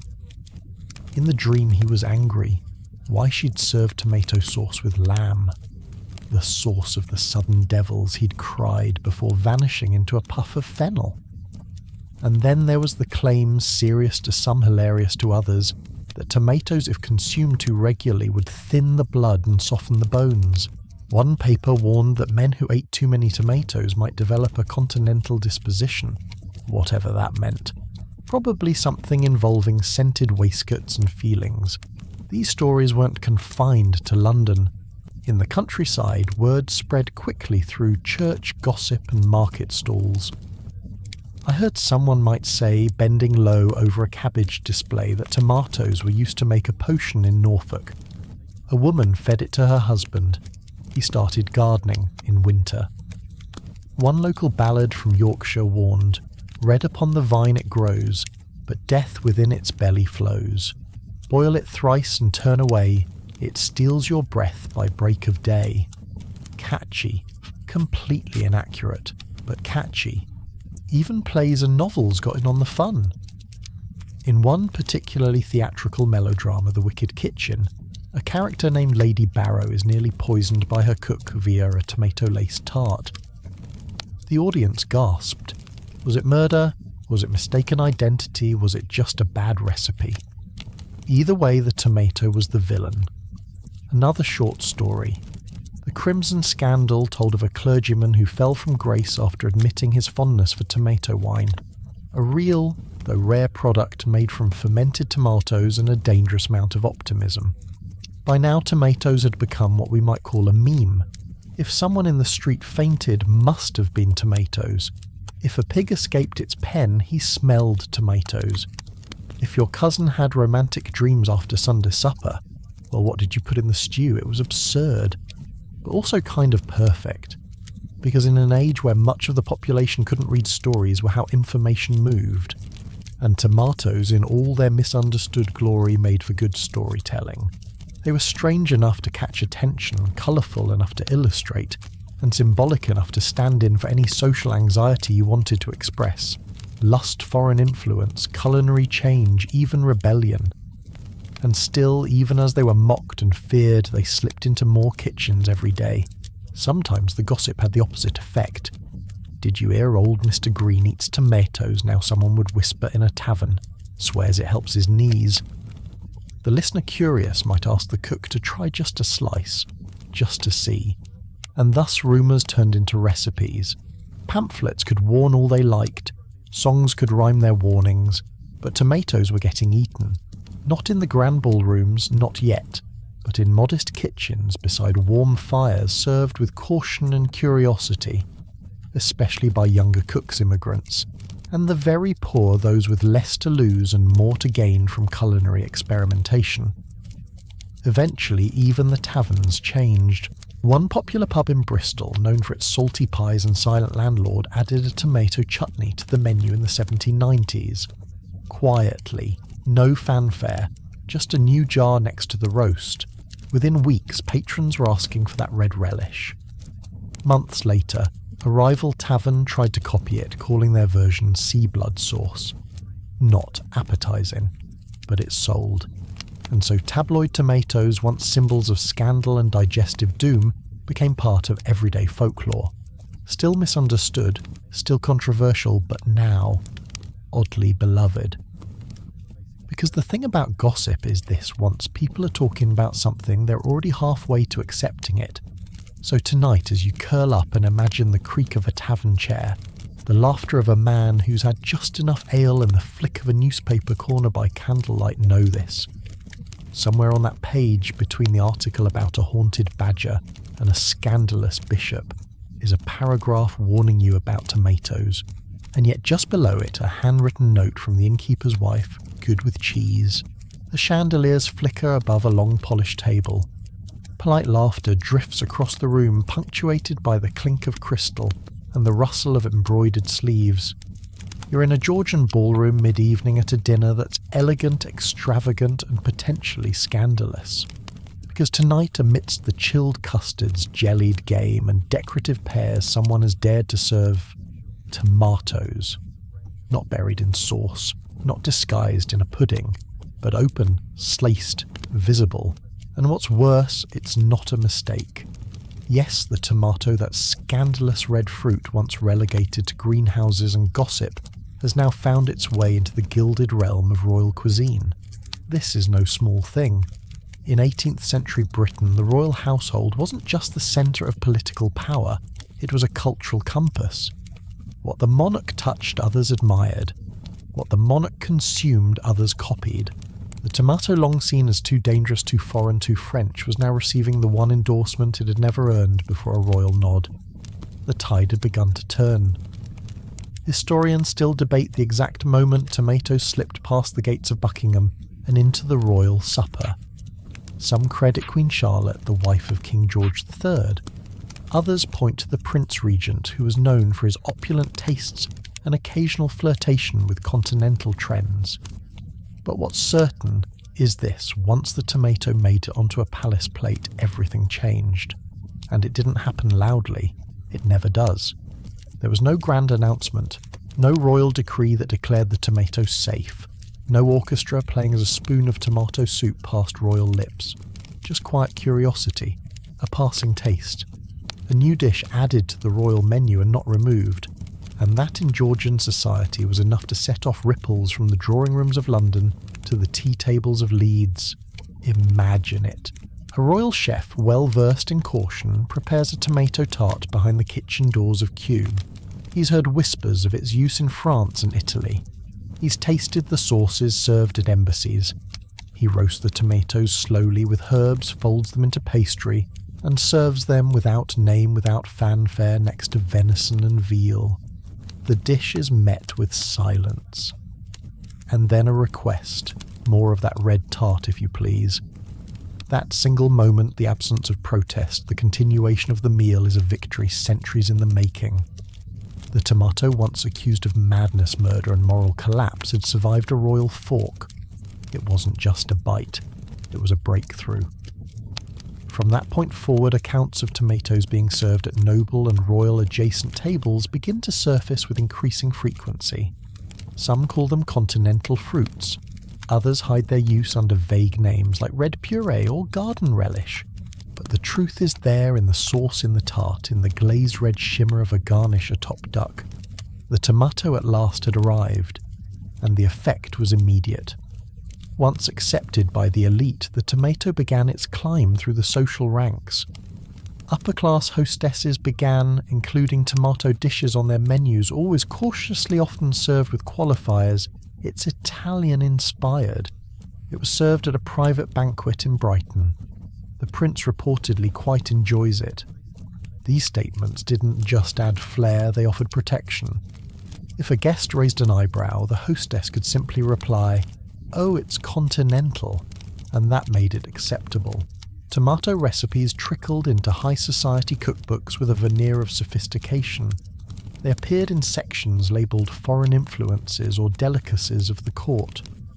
a recipe for sauce rouge à la Régence, instructed readers to roast tomatoes with garlic and thyme before serving with partridge. Another offered a tomato-based broth favoured by certain European nobility. No one said royal, but everyone knew what that meant. One 1797 pamphlet breathlessly reported that tomato preserves had been gifted to a duchess as part of a courtship basket, alongside sugared violets and orange flower water. The duchess was said to have blushed, and yet even amidst rising popularity, resistance lingered. Traditionalists scoffed, tomatoes are fit for artists, and radicals one baronet sniffed, not for men of empire. Another referred to tomato sauce as liquid rebellion. But these protests were growing weaker. Tomato dishes were no longer condemned, they were debated. And in Georgian society, to be debated was a step up from being feared. Still, the tomato remained a kind of culinary litmus test. To serve it was to make a statement not just of taste but of temperament. Tomato dishes became associated with certain circles, the progressive, the artistic, the well-travelled. To serve tomato soup in 1798 was to hint ever so gently that you might also have opinions about poetry democracy and the unnecessary length of powdered wigs. And oh, how the servants talked. Downstairs in the kitchens and sculleries, tomato sightings were shared with the urgency of wartime news. Did you hear Lady Winmer's cook made a tomato sauce last Thursday? No, yes. And her husband asked for seconds. Heavens, what's next, basil? Even among the staff, tomato opinions were split. Older cooks often refused to touch them. It smells like sin, one reportedly said. But younger servants, especially those from urban markets or foreign families, were more open. Many had tasted tomato-based street food or smelled tomato chutneys in spice-scented quarters of London. To them, the tomato was not a threat, it was a challenge. And then came the poets. Yes, even the writers couldn't resist. A series of satirical verses published under the pseudonym A Forkful in 1799 celebrated the tomato's rise, let parsnip weep and cabbage fume, for red has taken up the room. The royals dip the noble's spoon and whispers swell in every room. Tomatoes now are quite in bloom, crude a little, but wildly popular. Suddenly, tomato-themed trinkets appeared in novelty shops. Fans painted with tomato vines. Tiny red fruit charms hung from bracelets.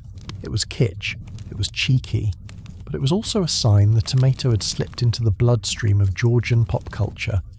Fashion magazines described tomato rouge as a daring new shade for evening lips. Portraits of noble women included bowls of fruit with a single tomato peeking through, subtle but deliberate.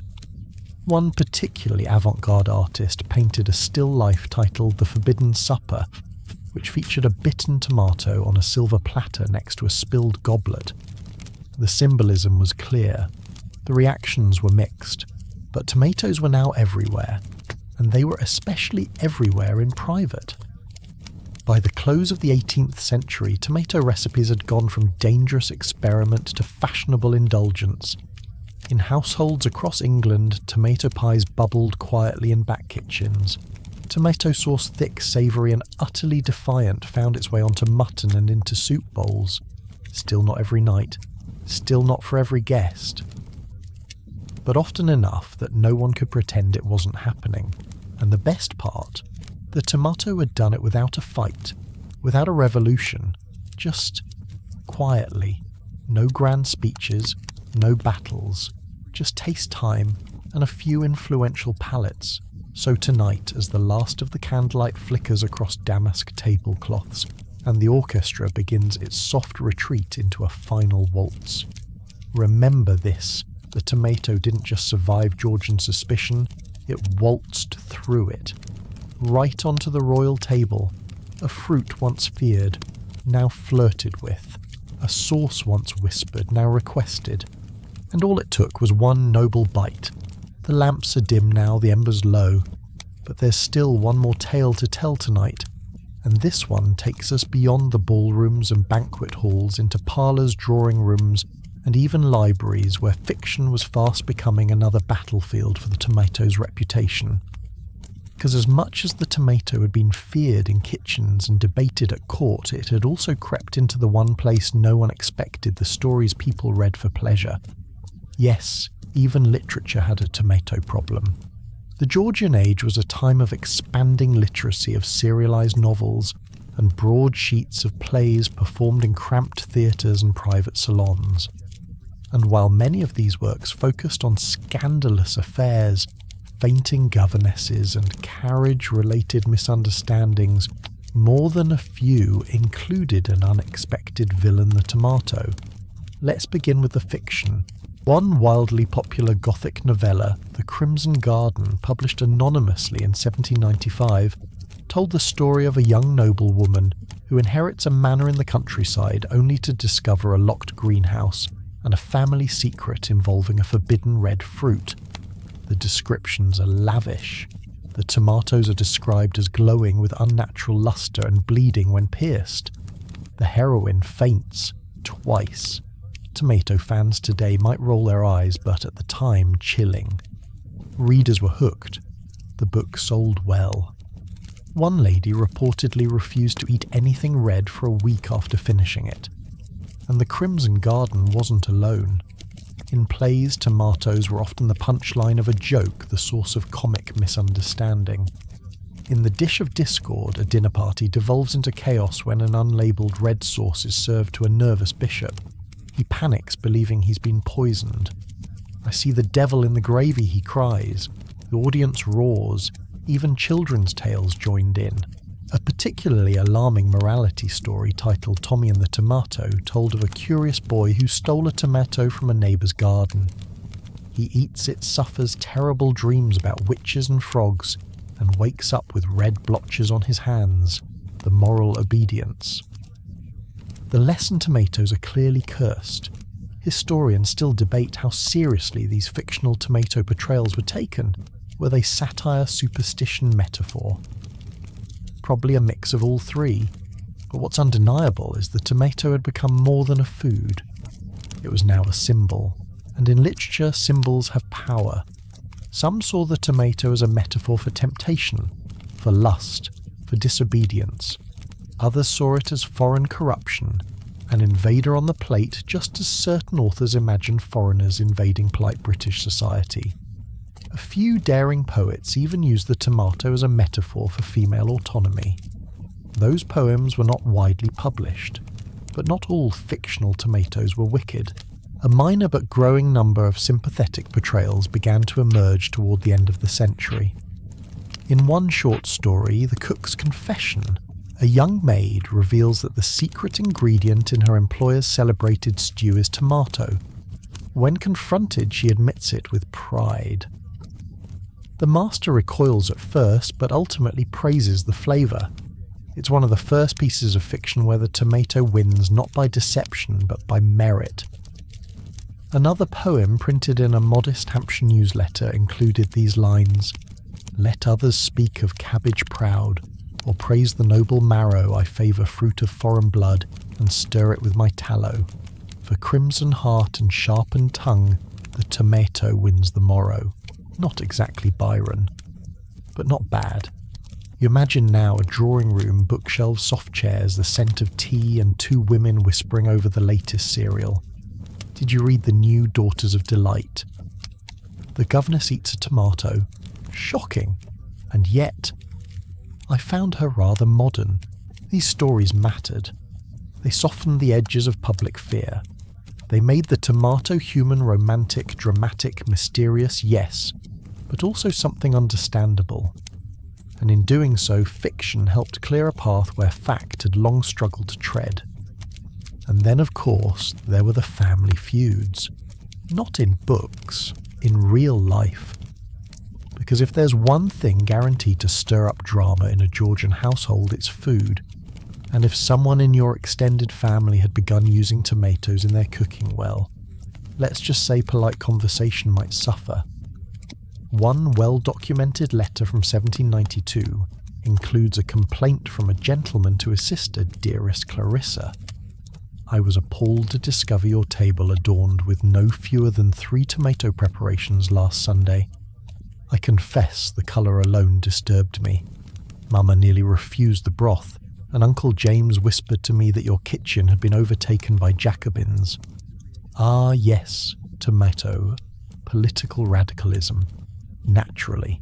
In another instance, a family argument erupted over a tomato pie served at a wedding. Some guests called it bold, others refused to eat. The bride cried. The pie was left untouched. The marriage survived, but the in-laws didn't speak for months. And yet slowly, steadily, the trend grew. Tomato-based dishes appeared in handwritten family cookbooks. Margins bore scribbles like tolerated by Aunt Margaret, and Edmund didn't know ate 2 helpings. Tomato sauce recipes were tucked between plum puddings and pickled onions, often discreetly, sometimes defiantly. One woman even wrote in her diary, "I served a tomato chutney this evening," without naming it. The gentleman grunted approval. The ladies requested the recipe. I wrote it down with no mention of its crimson origin. Small victories, small indeed, but meaningful. And through all of this, fictional poisonings, theatrical fainting spells, duels over soup, the tomato endured. It became not just a fruit, but a fixture, a character, a kind of edible Rorschach test onto which society projected its fears, its hopes, its shifting values. So tonight, as you imagine yourself curled in a candlelit corner novel in hand, you might come across a description of a glistening red fruit on a plate. The room falls silent. The heroine hesitates. The tension builds. And then she takes a bite. Because fiction, in its quiet way, was doing what gossip and science had struggled to achieve. It was telling people the tomato isn't just edible, it's inevitable. And if it bleeds when pierced well, that just makes the story better. You wake up the next morning in your imaginary Georgian town, the sun shining on cobbled streets, the church bell tolling, and outside your window something strange is happening. There's a crowd near the marketplace shouting, arguing, waving bundles of paper, and occasionally flinging ripe vegetables. No, it's not a riot. But it's close. It's a tomato market dispute. And yes, that was a thing. Because by the final decade of the 1700s, the tomato had stirred up almost every kind of tension, culinary, medical, moral and political. So it was only a matter of time before things got a bit louder, a bit redder, a bit messier. See, once tomatoes moved from ornamental greenhouses into actual street markets, they entered a new realm entirely. No longer hidden behind hedgerows or cooked discreetly by ambitious chefs, tomatoes began showing up in crates on carts in stalls and in the eager hands of those brave enough to sell or eat them. And with public visibility came public pushback. Historians still argue over how widespread these tensions became. No, there weren't literal tomato riots in the same way there were bread riots or anti-tax protests.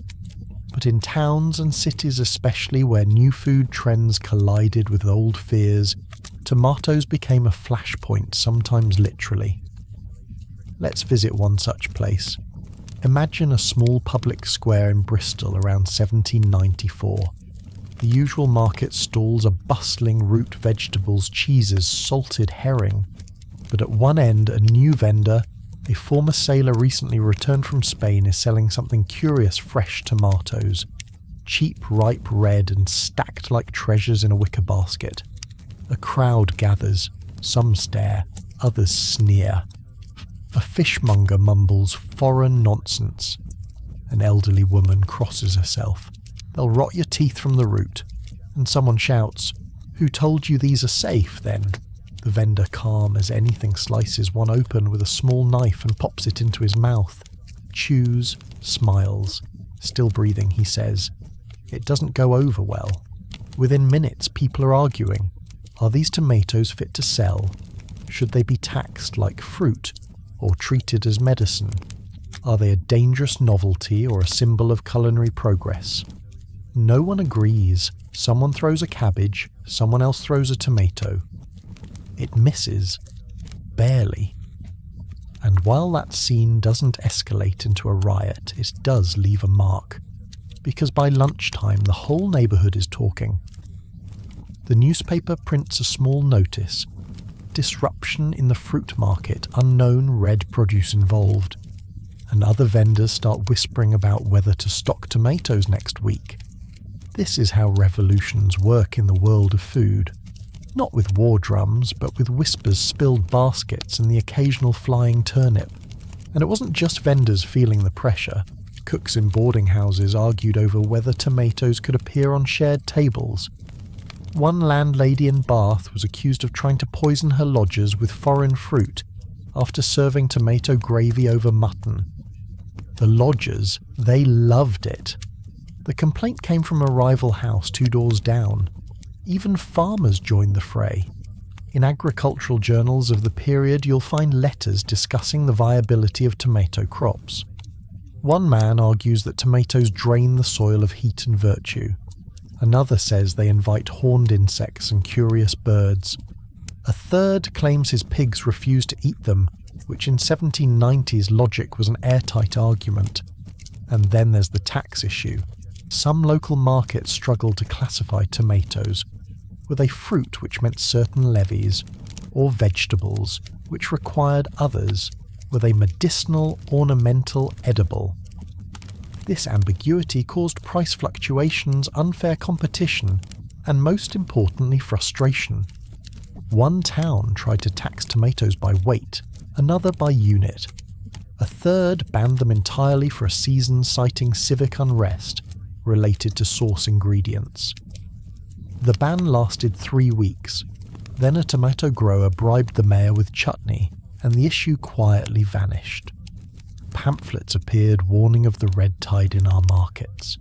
They accused tomato vendors of undermining tradition, promoting gluttony, and in one particularly creative piece of spreading revolutionary ideas. Those who eat tomatoes today, the pamphlet read, will eat French ideas tomorrow. That line stuck. It was copied, reprinted, and even scrawled in chalk on walls, red fruit, red thoughts. But not everyone bought it. On the other side were the reformers, the urban middle class, and the growing crowd of what we might now call foodies. They liked the tomato. They supported markets selling it. They asked for it in sauces, stews, even pies, and they weren't shy about it. One activist group, cheerfully radical, called themselves the Crimson Table Society. They met monthly to share tomato dishes, compare recipes, and discuss social reform. Their motto, truth, liberty, and the fruit of flavour. Were they influential? Not especially. Were they passionate? Unquestionably. And in their enthusiasm, they did something the aristocracy and apothecaries hadn't managed. They made the tomato feel normal. Tomatoes became something you could talk about at supper without fainting. Something you could buy from a cart without drawing stares. Something you could grow, cook, share, and defend. Even in more conservative areas, change was coming. A vicar in one rural parish was reportedly horrified to discover tomatoes growing in the church garden. He accused the gardener of inviting spiritual confusion through horticultural mischief. The gardener shrugged. They grow well near the gooseberries. Another clergyman, less dramatic, actually preached a sermon titled On the Proper Use of God's Bounty, in which he defended the tomato as a creation, not a conspiracy. His congregation was divided. But 3 parishioners began making tomato preserves the following week. Food, after all, always moves forward, and markets are the pulse of that progress. What's sold, what's bought, what's whispered about at the edge of the stall, that's where change happens. Not in official edicts, but in daily exchanges, price tags, and little splashes of red on straw baskets. So tonight, as you imagine the bustle of a Georgian market in late summer, the cries of vendors, the clatter of coins, the sun glinting off rows of fruit, listen for the debates. The woman asking if tomatoes are safe for her husband's digestion. The boy daring his brother to eat one whole. The vendor saying, go on, try it. you'll never go back. Because on the ground, where mouths speak faster than pens and people trust taste over theory, the tomato is winning. One stall at a time, and not with a bang. With a bite. The streets are settling now, the shop's closing, and somewhere off in the distance a night watchman calls out the hour. But we're not done yet. Because while the tomato had started to win hearts and taste buds in Britain's marketplaces, there was one last hurdle it had to face: a complicated, tangled net of empire identity and good old-fashioned culinary snobbery. Tonight we step into the shadow of Britain's global ambition. The age of empire was in full swing, and with it came spices, ingredients and influences from every corner of the known world. Cardamom from India, cinnamon from Ceylon, sugar from the Caribbean, coffee from Arabia, tea from China. Exotic flavours were pouring into Britain, reshaping tables from manor to modest hearth. But not without resistance, because for all the outward enthusiasm about global goods, Georgian Britain remained deeply uneasy about foreignness, especially when it came from the colonies. And the tomato, it was a product of this very system, brought over from the Americas by explorers and merchants, cultivated in climates that didn't speak English, embraced in kitchens where the spices had names most Britons couldn't pronounce. The tomato didn't just arrive, it migrated through layers of global influence. And that made it in some eyes deeply suspect. Historians still debate how much of the tomato's bad reputation came from this imperial anxiety. But there's no denying that food during this period was more than nourishment. It was a way to assert identity, to say I belong here, or more often you don't. Take curry, for instance. Spicy dishes from the Indian subcontinent were making their way into British households, especially in cities like London, where former East India Company men returned with a taste for heat. But these dishes weren't always accepted. They were often anglicised, softened, served with apology. A curry for delicate constitutions, one cookbook read, omitting all the actual spice. And tomatoes found themselves in a similar limbo. They appeared in chutneys and pickles, borrowed forms from Indian and Caribbean traditions. They simmered in stews alongside imported spices. They were mashed, salted, preserved, delicious absolutely. But proper. That was another story. You can imagine a drawing room in Brighton where a hostess explains her tomato relish. It's a colonial preparation, she says quickly. It came with the pepper shipment. Everyone nods politely. No one takes seconds. Not yet. Because the tomato wasn't just a fruit. It was a mirror reflecting the complicated, often hypocritical tension of a society that wanted the flavour of empire without the complication of it. And this tension showed up in the kitchen. British food of the late 18th century was torn between two desires: the craving for novelty and the desperate need for tradition. Some households welcomed new ingredients, others pushed back hard, and the tomato red and ripe and foreign became a culinary scapegoat for deeper fears about change.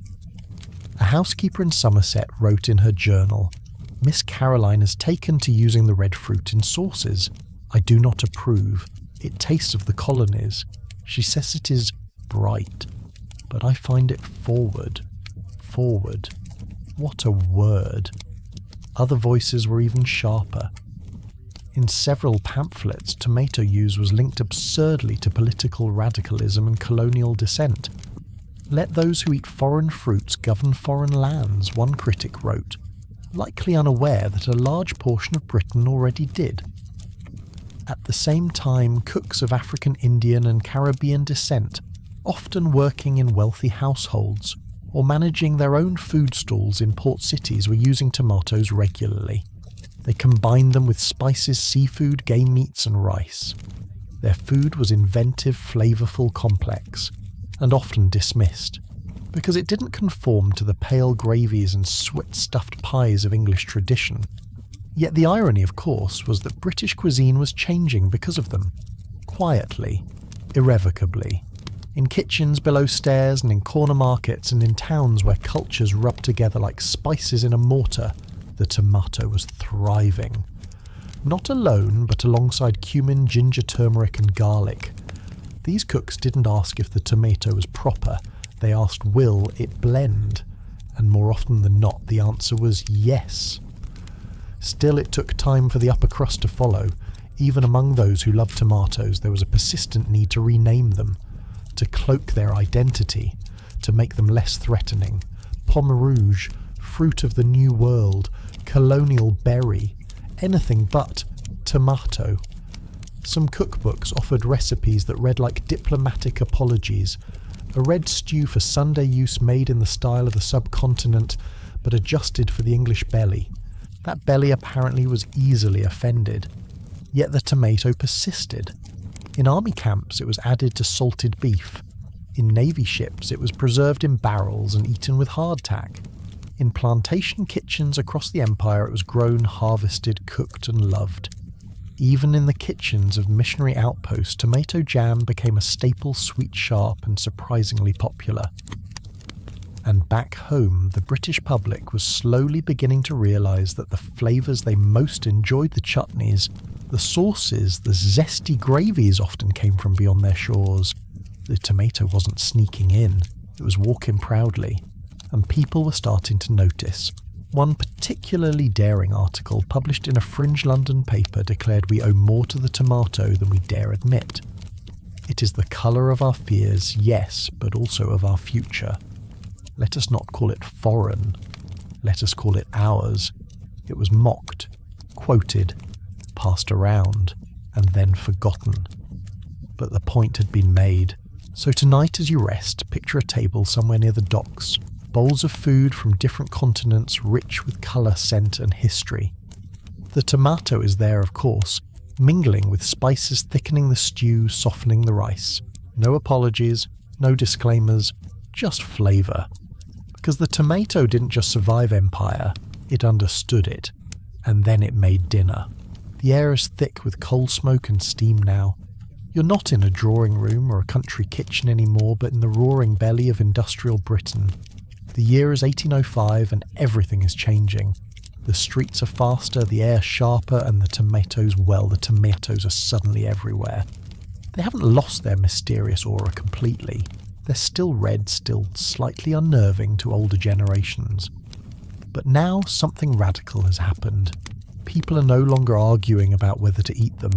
They're arguing about how to bottle them. Because the tomato's going industrial.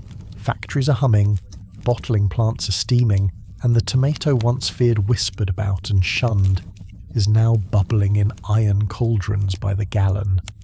What began as a humble garden curiosity has become a mass-produced product, jarred and labelled for sale, stored on wooden shelves from Manchester to Dover. And the smell, tangy, sharp, full of vinegar and history. Historians still argue which invention truly catapulted the tomato from the margins to the mainstream. Was it the tin can, the wax-sealed jar, the coal-fired kettle that boiled batches by the hundredweight? Most agree it was all of it. Because this era didn't just change how people cooked, it changed what food meant. Food wasn't just something you harvested, it was something you processed, preserved, sold and scaled. And the tomato's strange acidic attention-seeking was perfect for this. At first the transformation was cautious. Small-town merchants, many of whom had never dared eat a raw tomato, were suddenly stocking jars labelled stewed tomatoes, best quality or tomato essence, as used abroad. The trick was in the branding. It wasn't enough to call it tomato sauce. It had to sound foreign enough to be fashionable, but not so foreign it scared off the neighbours. One popular label read, Pomme rouge, preserved for the refined table. Did it matter that Pomme rouge was a clumsy translation? Not at all. The name sold bottles. Bottling plants began springing up near port cities. Plymouth, Liverpool, Bristol, places with access to imported spices, glass shipments, and most importantly adventurous palates. In these factories the tomato took on a new identity. It wasn't just a fruit anymore, it was a product. Inside the factories the process was messy, hot and fast. Women with flour-dusted aprons crushed tomatoes by hand or fed them through clunky iron presses. Steam rose in clouds as massive pots boiled with tomatoes, vinegar, salt, sugar, and the occasional bay leaf. The scent was overwhelming, sweet, sour, almost aggressive. But the workers got used to it. They joked about tomato-stained fingers and called the factory the Red House. The bottling itself was an art. Glass jars were heated, filled, corked, and dipped in sealing wax. Labels were glued by hand, sometimes crookedly, sometimes upside down. But the jars made it to shops where they lined shelves like rubies in rows. For many urban households, this was their first tomato, preserved, pasteurized, perfected. It didn't matter that it wasn't fresh. In fact, that was the point. Fresh tomatoes were still rare in many parts of Britain, difficult to grow in cooler regions and expensive to ship. But bottled tomato sauce that could go anywhere. It could survive a cart ride through rough country. It could wait patiently in a root cellar for 6 months. It could sit on a pantry shelf until you decided to open it on a particularly flavourless Tuesday.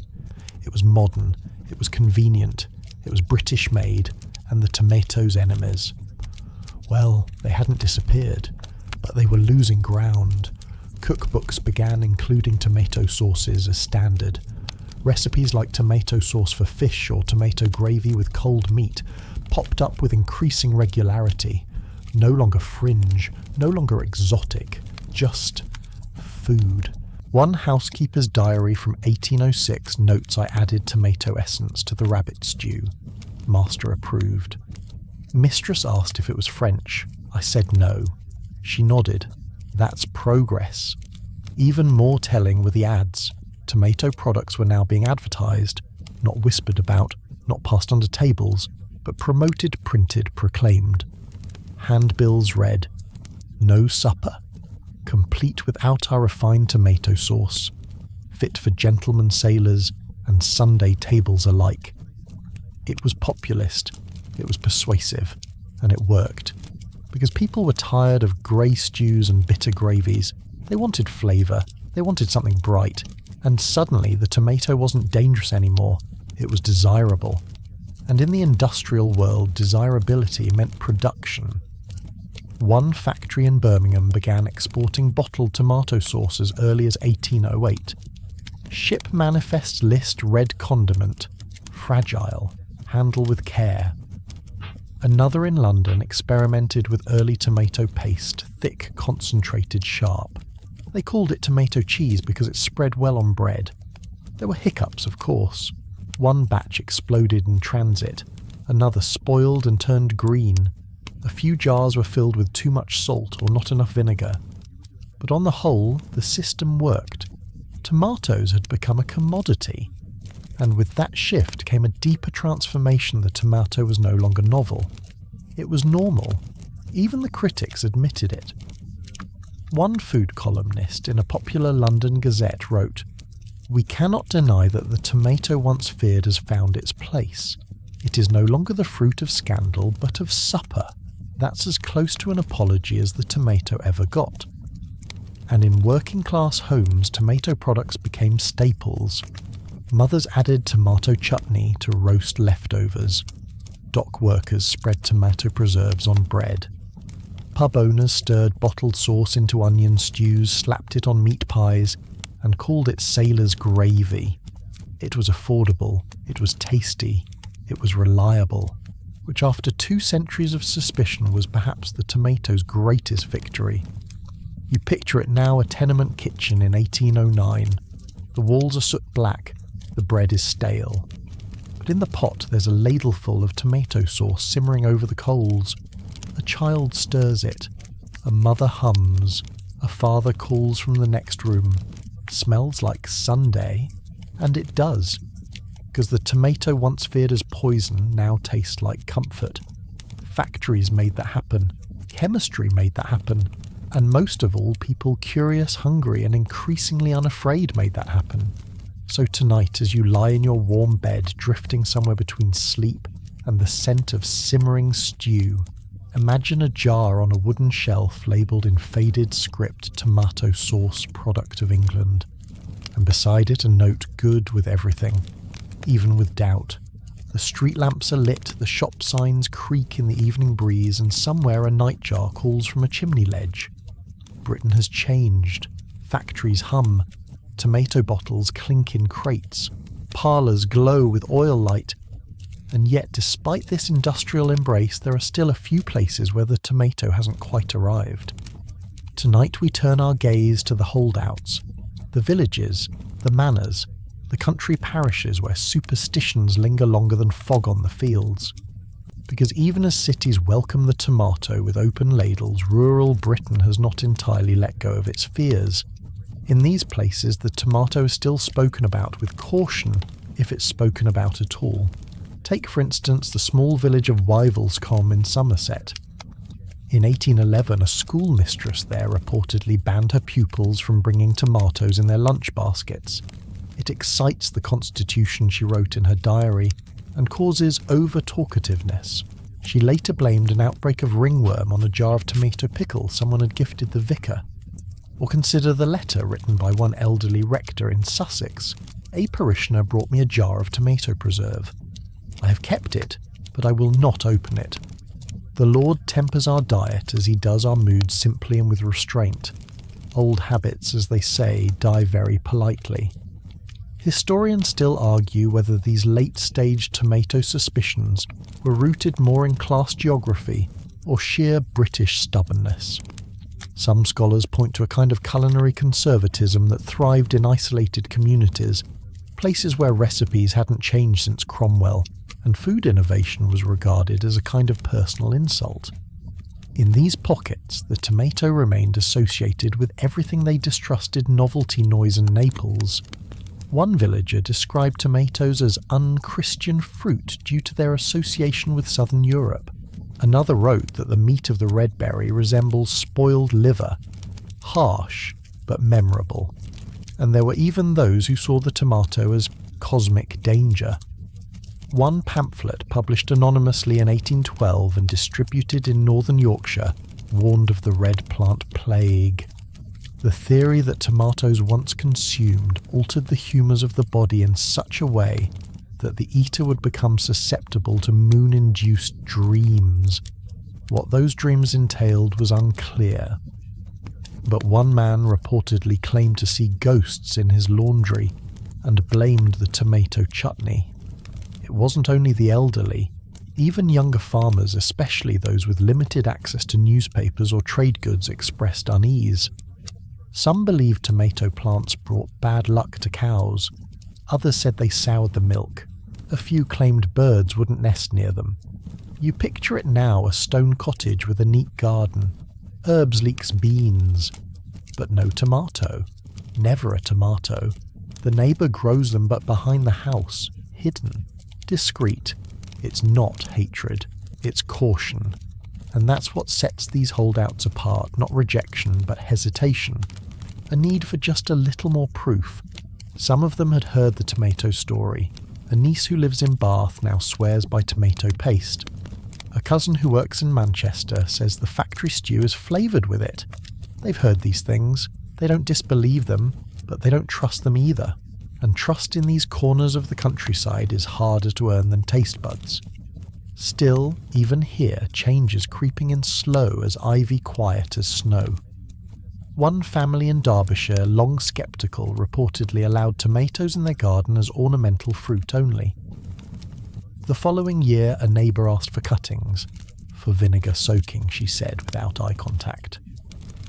In a Cornish village, a woman known for her ferments began including tomato in her pickles.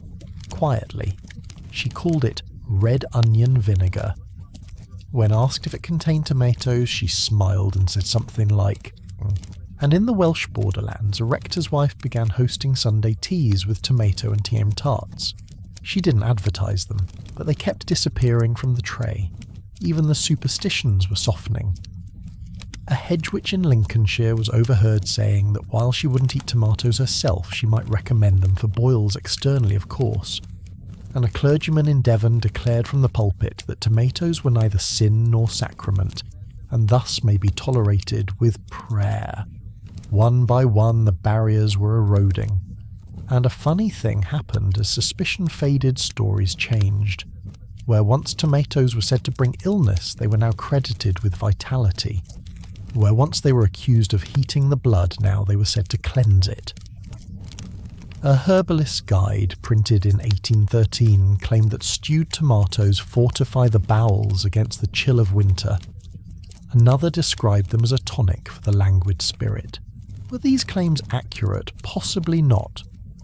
But they signalled something bigger acceptance, because in rural Britain, healing was often the bridge to belief. Food wasn't just judged by taste, it was judged by effect.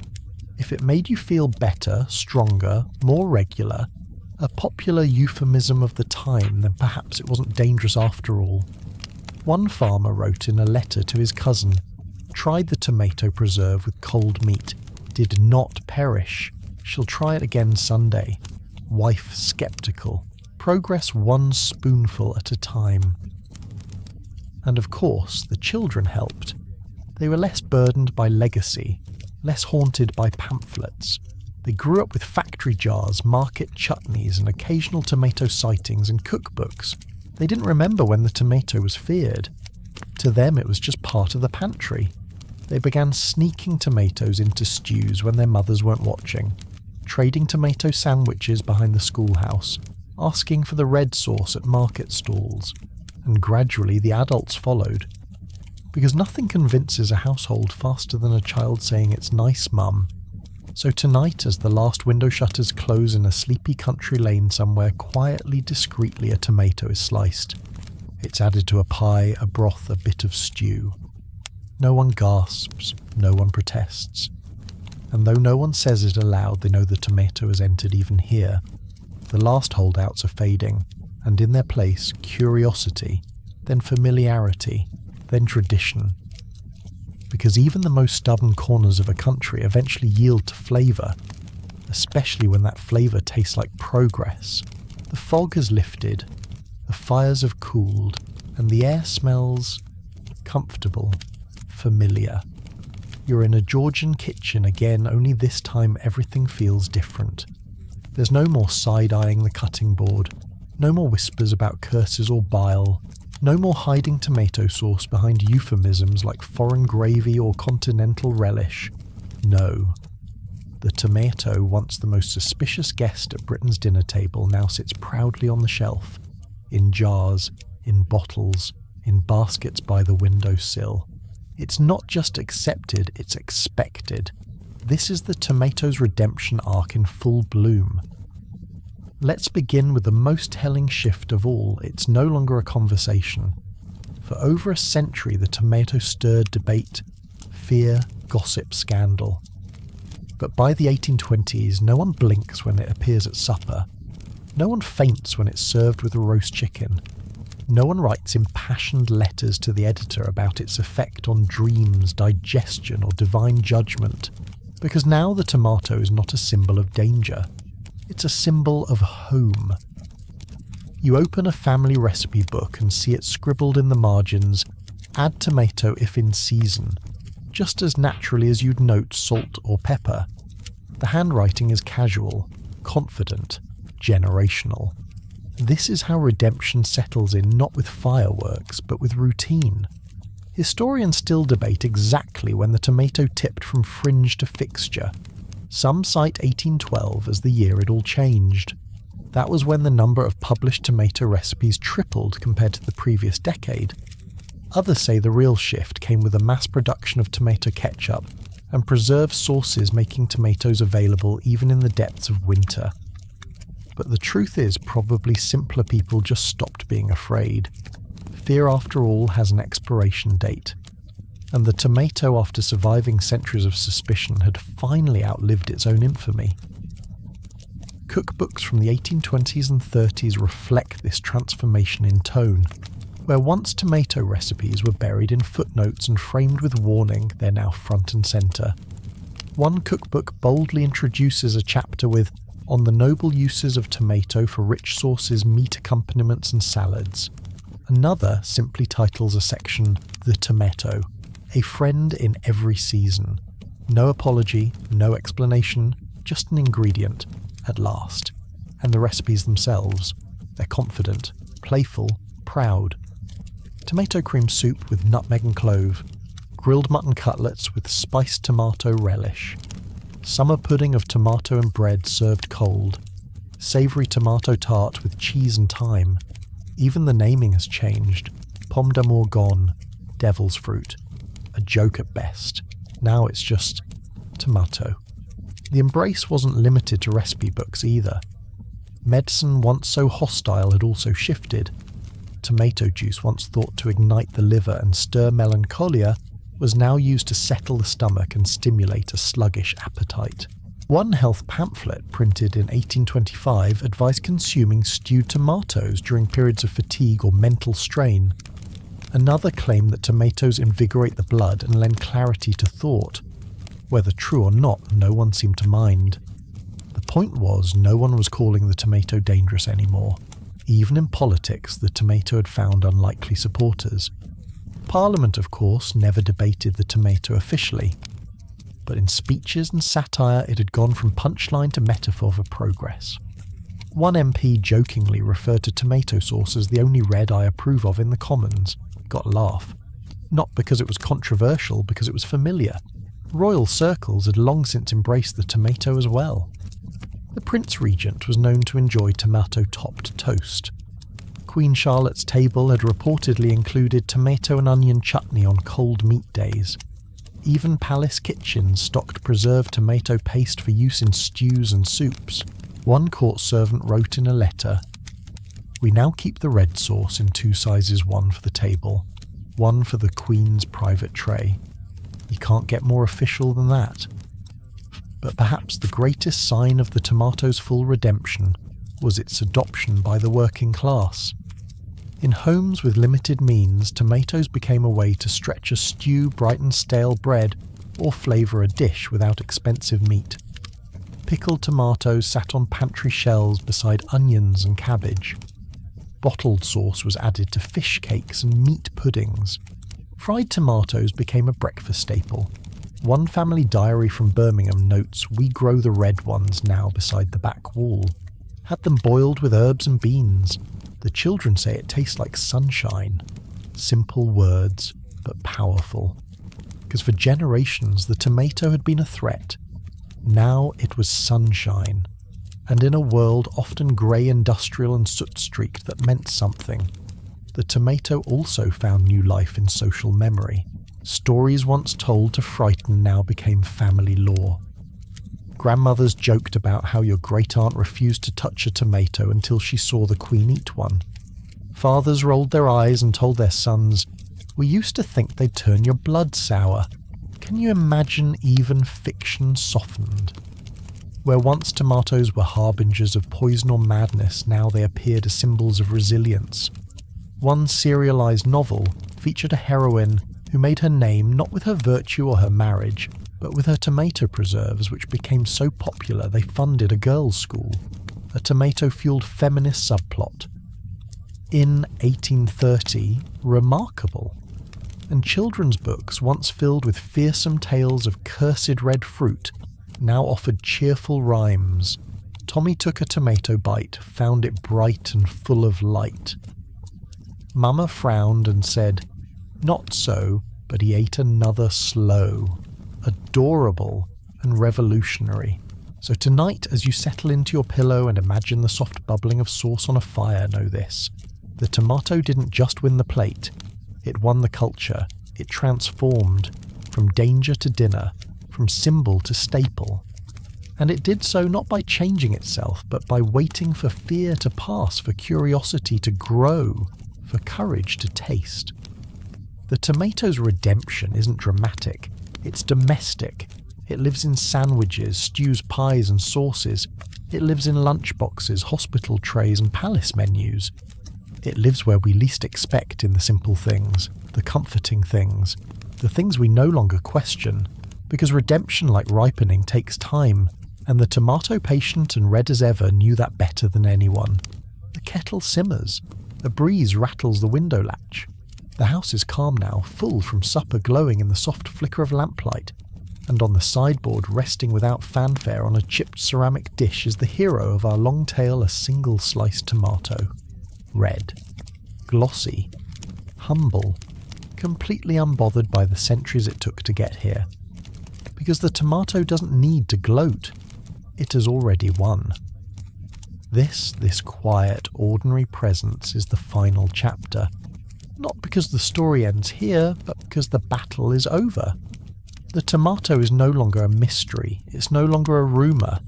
It's no longer the subject of hushed superstition or whispered warnings in alleyway markets. It is simply a part of life. And that's how you know redemption is complete. Not when people cheer for you, but when they stop noticing you at all. It's easy to forget now with tomato sauce in every pantry and ketchup in every corner cafe that the tomato was once so feared, so mistrusted.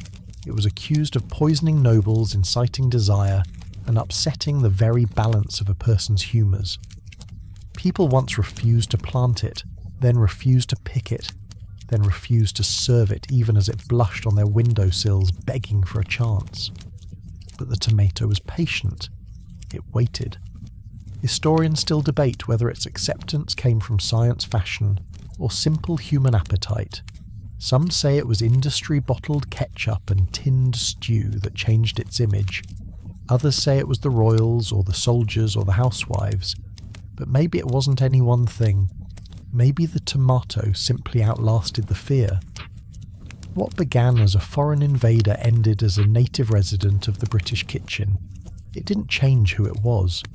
It just waited for the world to catch up, and catch up it did. By the mid-1800s, the tomato was everywhere. Not as a novelty, not as a guest, but as a local. It grew in every county garden, from tidy terrace rows in East London to wild kitchen plots in the hills of Yorkshire. It filled glass jars on pantry shelves ready to be spooned into soups and stews through the darkest winters. It became a language, a shorthand for warmth, for comfort, for care. In a bustling Manchester boarding house, tomato gravy meant you were too poor for roast beef, but clever enough to make cabbage taste good. In a Wiltshire manor, tomato chutney alongside cold ham was a signal that the cook read the latest London journals. And in a Bristol workhouse, tinned tomato soup was the one part of Sunday lunch that didn't require an apology. And still the tomato didn't demand attention. It didn't need an anthem. It just needed to be useful. And perhaps that's what made it such a perfect fit for the British sensibility. Because British food at its heart was never about spectacle. It was about nourishment, predictability, familiarity. And eventually, somehow, the tomato became familiar. Even the jokes faded. Where once tomato eating was associated with romance, rebellion and witchcraft, it was now part of the shopping list. Something you picked up with eggs and onions, something your child asked for on buttered bread, something you added automatically to a pot without a second thought. But beneath that simplicity lies something deeper. Because the story of the tomato isn't just a culinary one, it's a story about change. Slow, sneaky, relentless change. It's about how societies evolve not in revolutions, but in recipes. How fear becomes folklore. How skepticism becomes seasoning. How suspicion becomes tradition. And the tomato did all this without speaking. It didn't protest when people called it poison. It didn't correct the pamphlets. It didn't argue with the clergy, the doctors, the authors, the butlers. It just waited. Waited for one brave cook to try a new sauce. Waited for one noble to serve it at a supper party. Waited for one factory to bottle it by the gallon. Waited for one child to lick ketchup off their fingers and say, "More please." It spread across class and continent not by might, but by flavour. No marches, no speeches, just simmering pots, toasted slices, tangy chutneys, thick gravies, cracked pepper, sea salt, the quietest kind of triumph. You can still trace its journey in the way people talk about food.